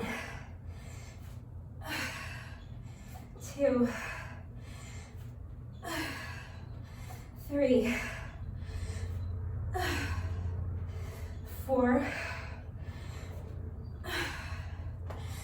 5.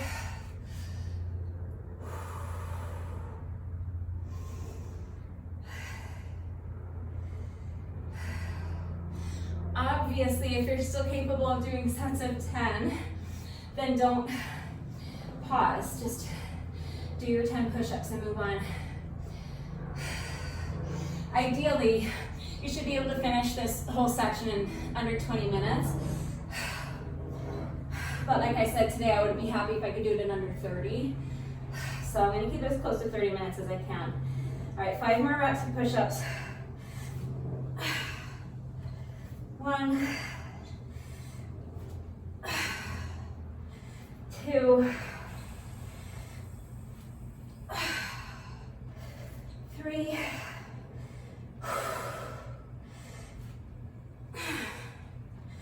4, last one.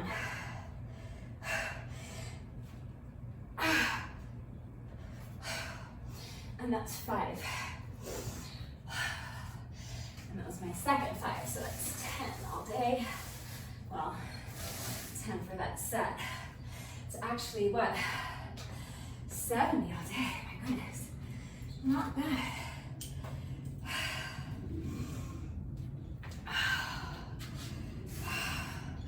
I feel like the muscles in my leg right here and in my foot are like on the verge of cramping. Gotta get through these last few sets. And then I gotta eat a banana. I should have had a banana during my rest break in between parts 1 and 2. That's all right, let's push through another 100 reps.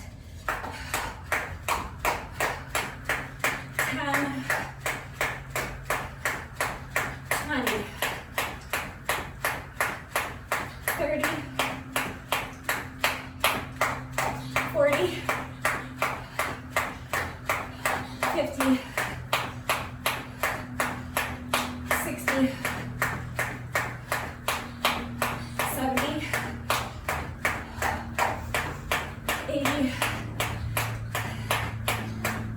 90, 91, 2, 3, 4, 5, 6, 7, 8, 9, 100.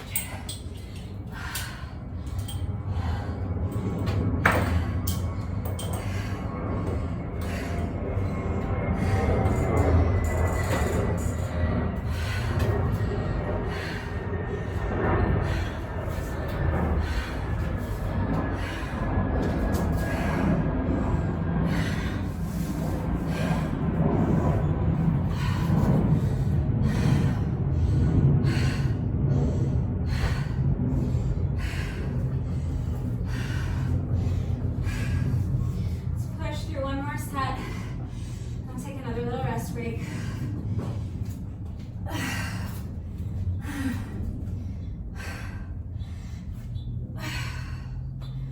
1, 2, 3, 4, 5.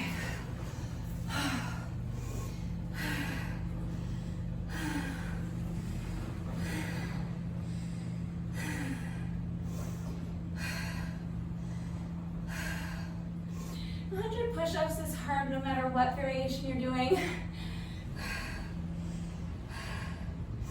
So do your best. I think this variation is particularly difficult. It is for me anyway, so I'm struggling, but I'm gonna get it done. Just 5 more reps. 6, 7, 8,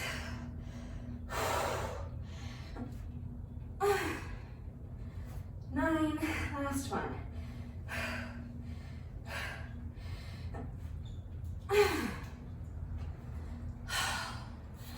And 10.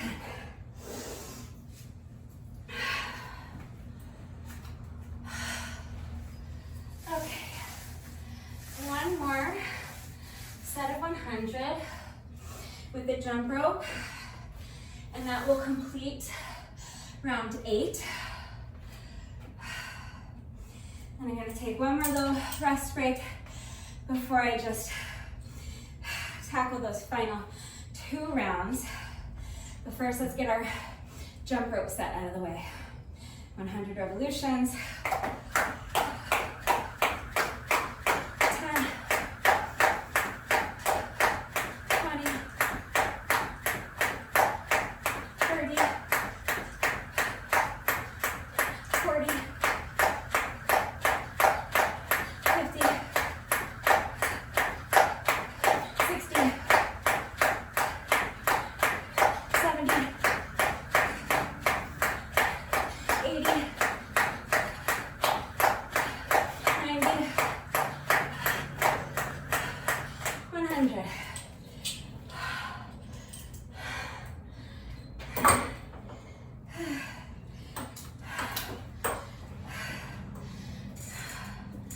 So that's round 8. My timer says 32 minutes and 10 seconds. But when my phone died, I didn't pause my timer right away. I went inside first and grabbed my extension cord and my phone charger.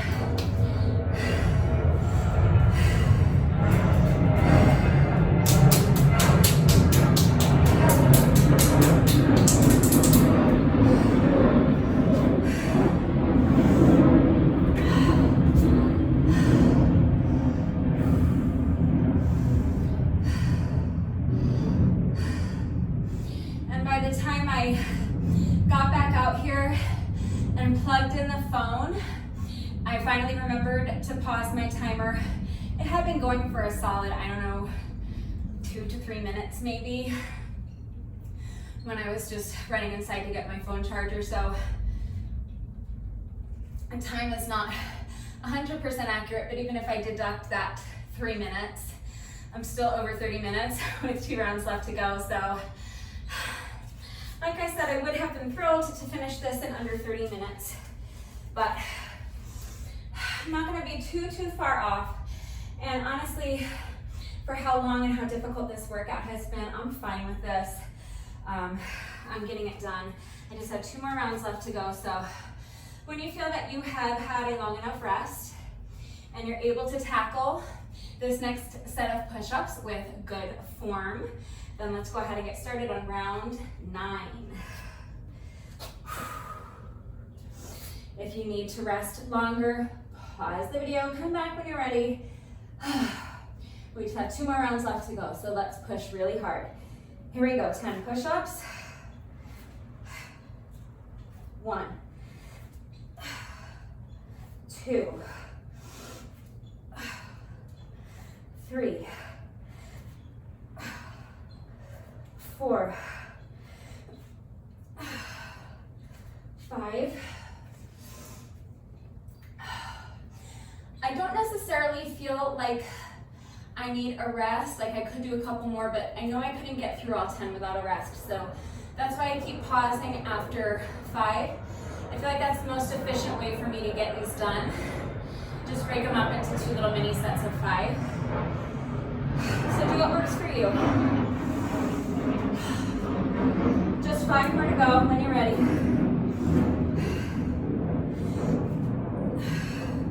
6, 7, 8, 9,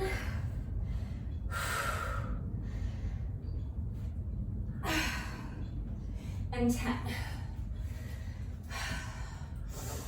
Seriously, you could punch me in the stomach and I wouldn't even feel it. You have to really, to me, that's the secret for doing those push-ups and being able to push your body up in one straight line from being all the way down on the floor like that. You have to have your abs so tight.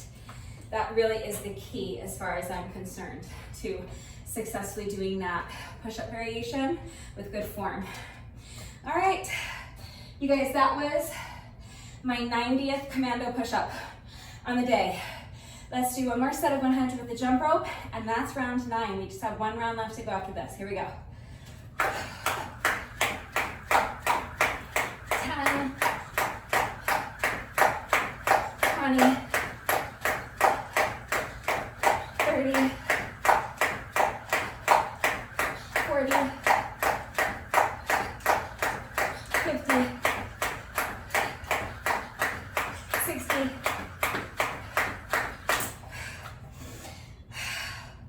picking up my count at 60,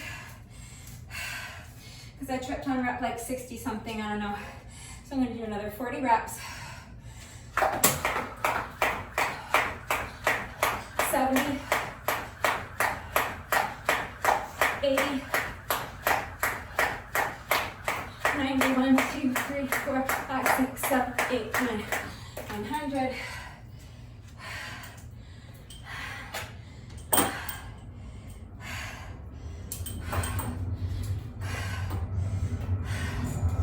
That was set number 9. We made it. Final set.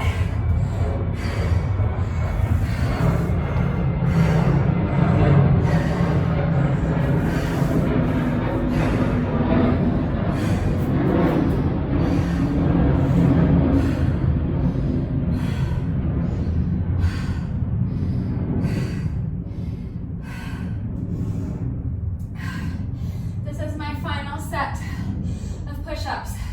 We completed 9 full rounds, which means we have completed 90 commando push-ups. So I'm picking up my count at 90.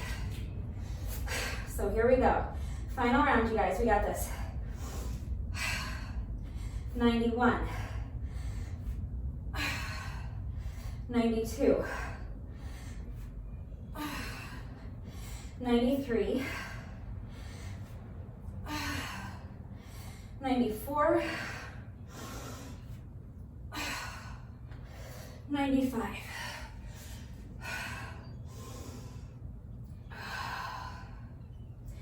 taking a nice 20 or 30-second rest before I complete my final 5 push-ups.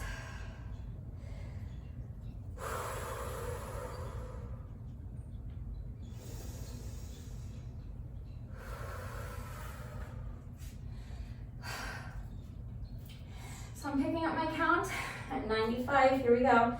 Last 5 reps. 96. 97. 98.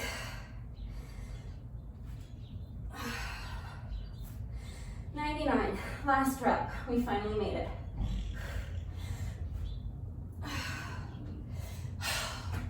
That's 100. Amazing. Guys, I wanted to throw in the towel so bad after round 1. I wanted to throw in the towel after the first round of round 1, let alone the entirety of round 1. I really didn't know if I was going to be able to pull this out doing this part 2, but I'm so glad I did. It hasn't been that bad, because I made a point to just kind of slow down my pace and made a big difference. All right. Oh no, wait, did I lie? Oh no, yeah, this is round 10. This is our last round. So all we have left to do is 100 revolutions of the rope. You guys, we made it. Here we go. Final set of 100. I can't believe we're finally here. It's 10, 20, 30, 40, 50, 60, 70, 80,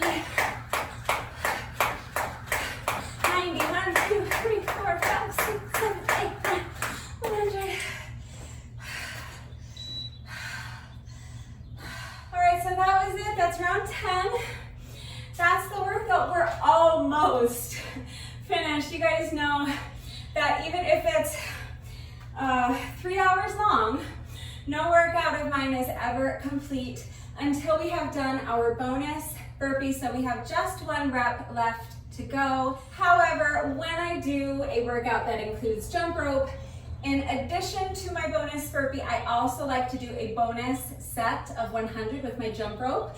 So if you would like to join me, it's just another set of 100, just like we've been doing. So any style of jump rope you want to do is fine. We're just counting 100 revolutions of the rope for a quick little bonus.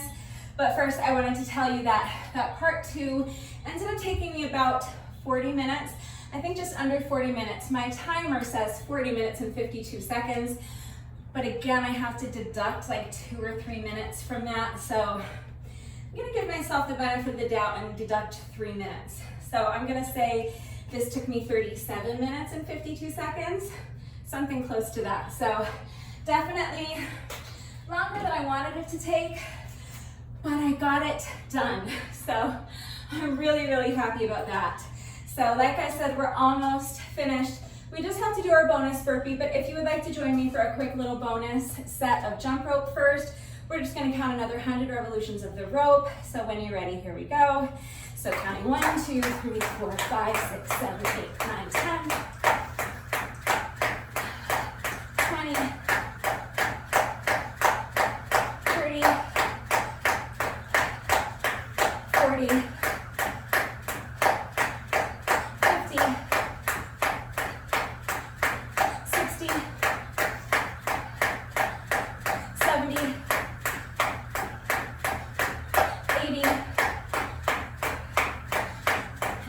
1, 2, 3, 4, 5, 6, 7, 8, 9, 100.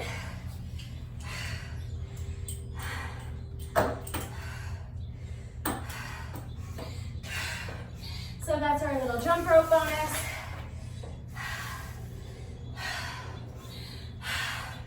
And now, at long last, we have just 1 rep left to go.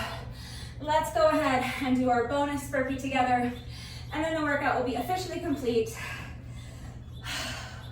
Hopefully I have enough strength in my arms to do 1 more burpee.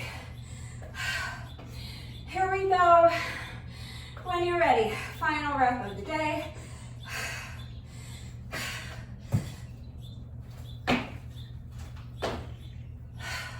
All right, with that, the workout is now officially complete, but it is Monday, so that means instead of a McFlurry minutes today, we are doing another Monday McFlurry mobility challenge. I found a new mobility challenge on Instagram, but it was kind of complicated, and I do not have the mental capacity at this point to like parse out what she was doing. So I'm going to save that mobility challenge for next Monday. For today, I found a much simpler one on Facebook.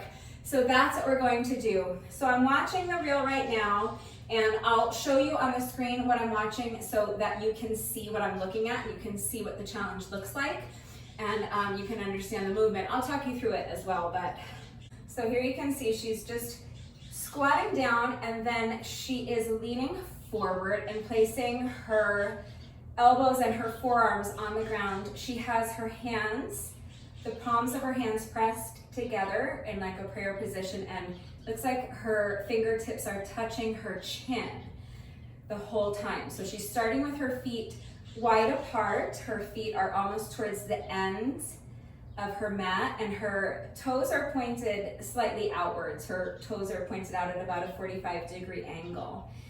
And she's starting with her fingertips touching her chin, and she's just sinking down into the squat, and then with a flat back, leaning forward and resting her elbows and her forearms on the ground, and that's it. So it doesn't look like it's going to be difficult for me because, again, this is focusing on hip mobility, and that's a strength of mine. But I think after the workout I just did, I am justified to pick a nice, simple mobility challenge today that I don't think is going to like kill me.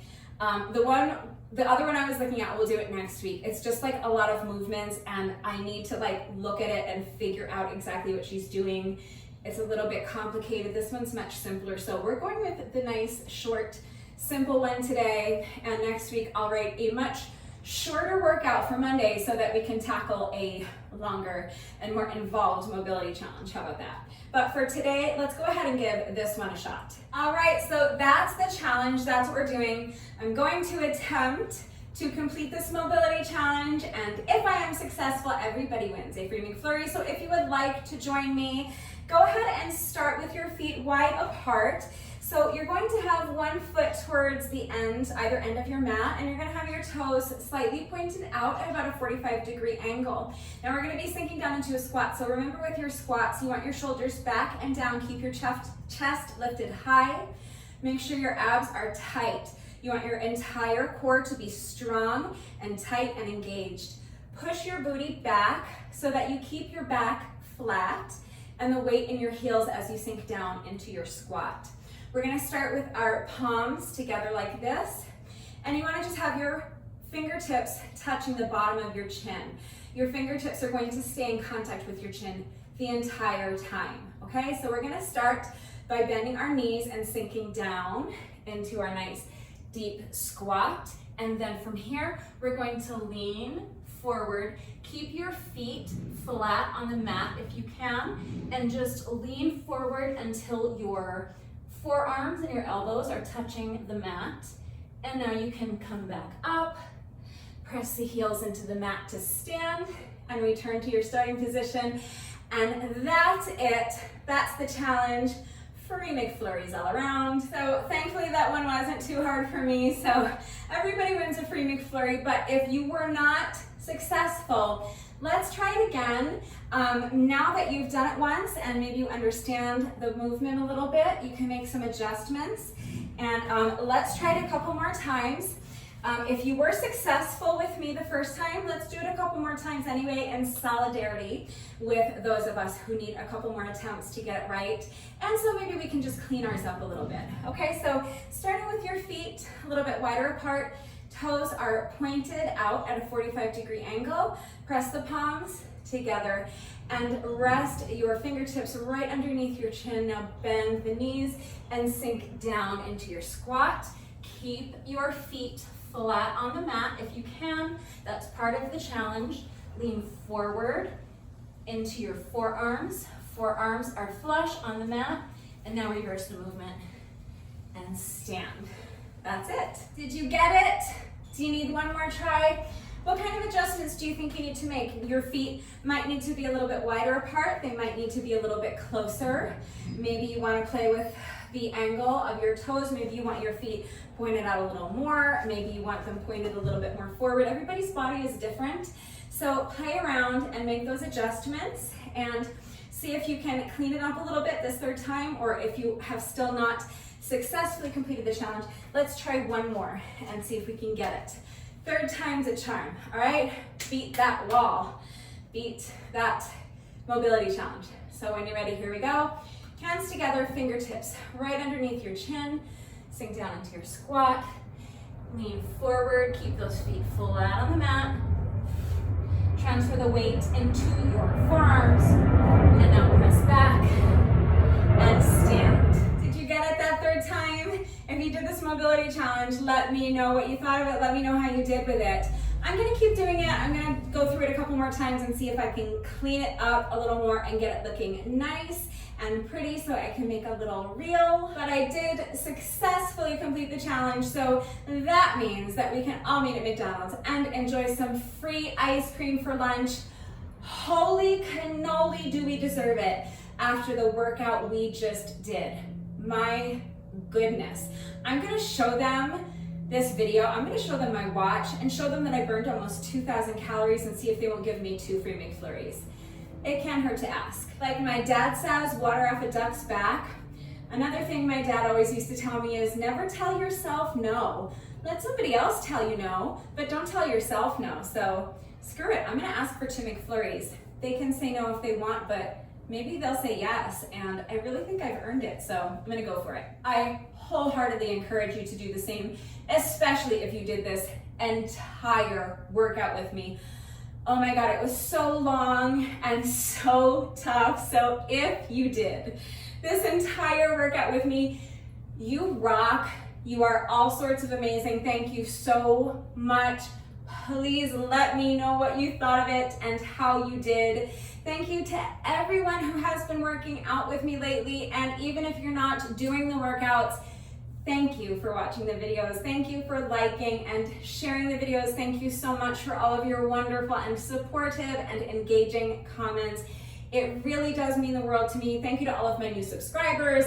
If you are not subscribed already, please subscribe. And of course, a great big thank you to those of you who have been subscribed to my channel for years. Please know that I appreciate you all so very much.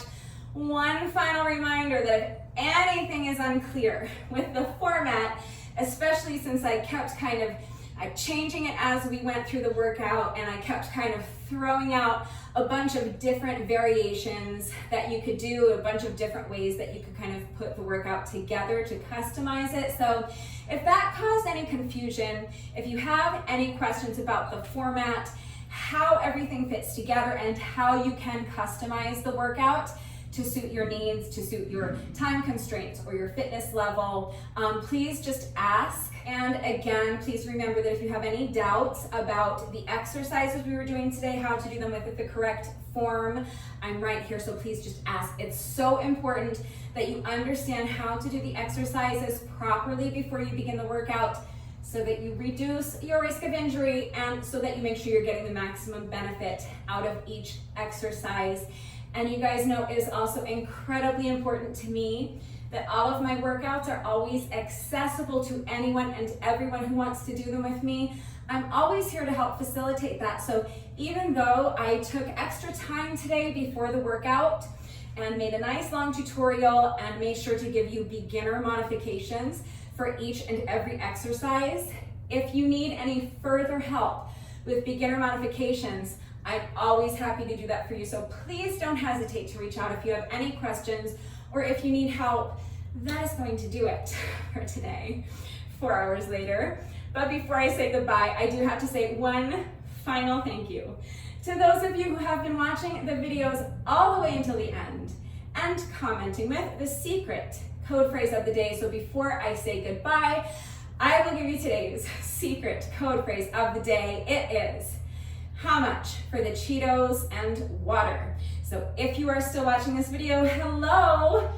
Thank you for watching all the way to the end. Please let me know that someone is still watching by going down to the comment section and leaving me a comment that says how much for the Cheetos and water. That is gonna do it for today, and I will see you all next time. Bye.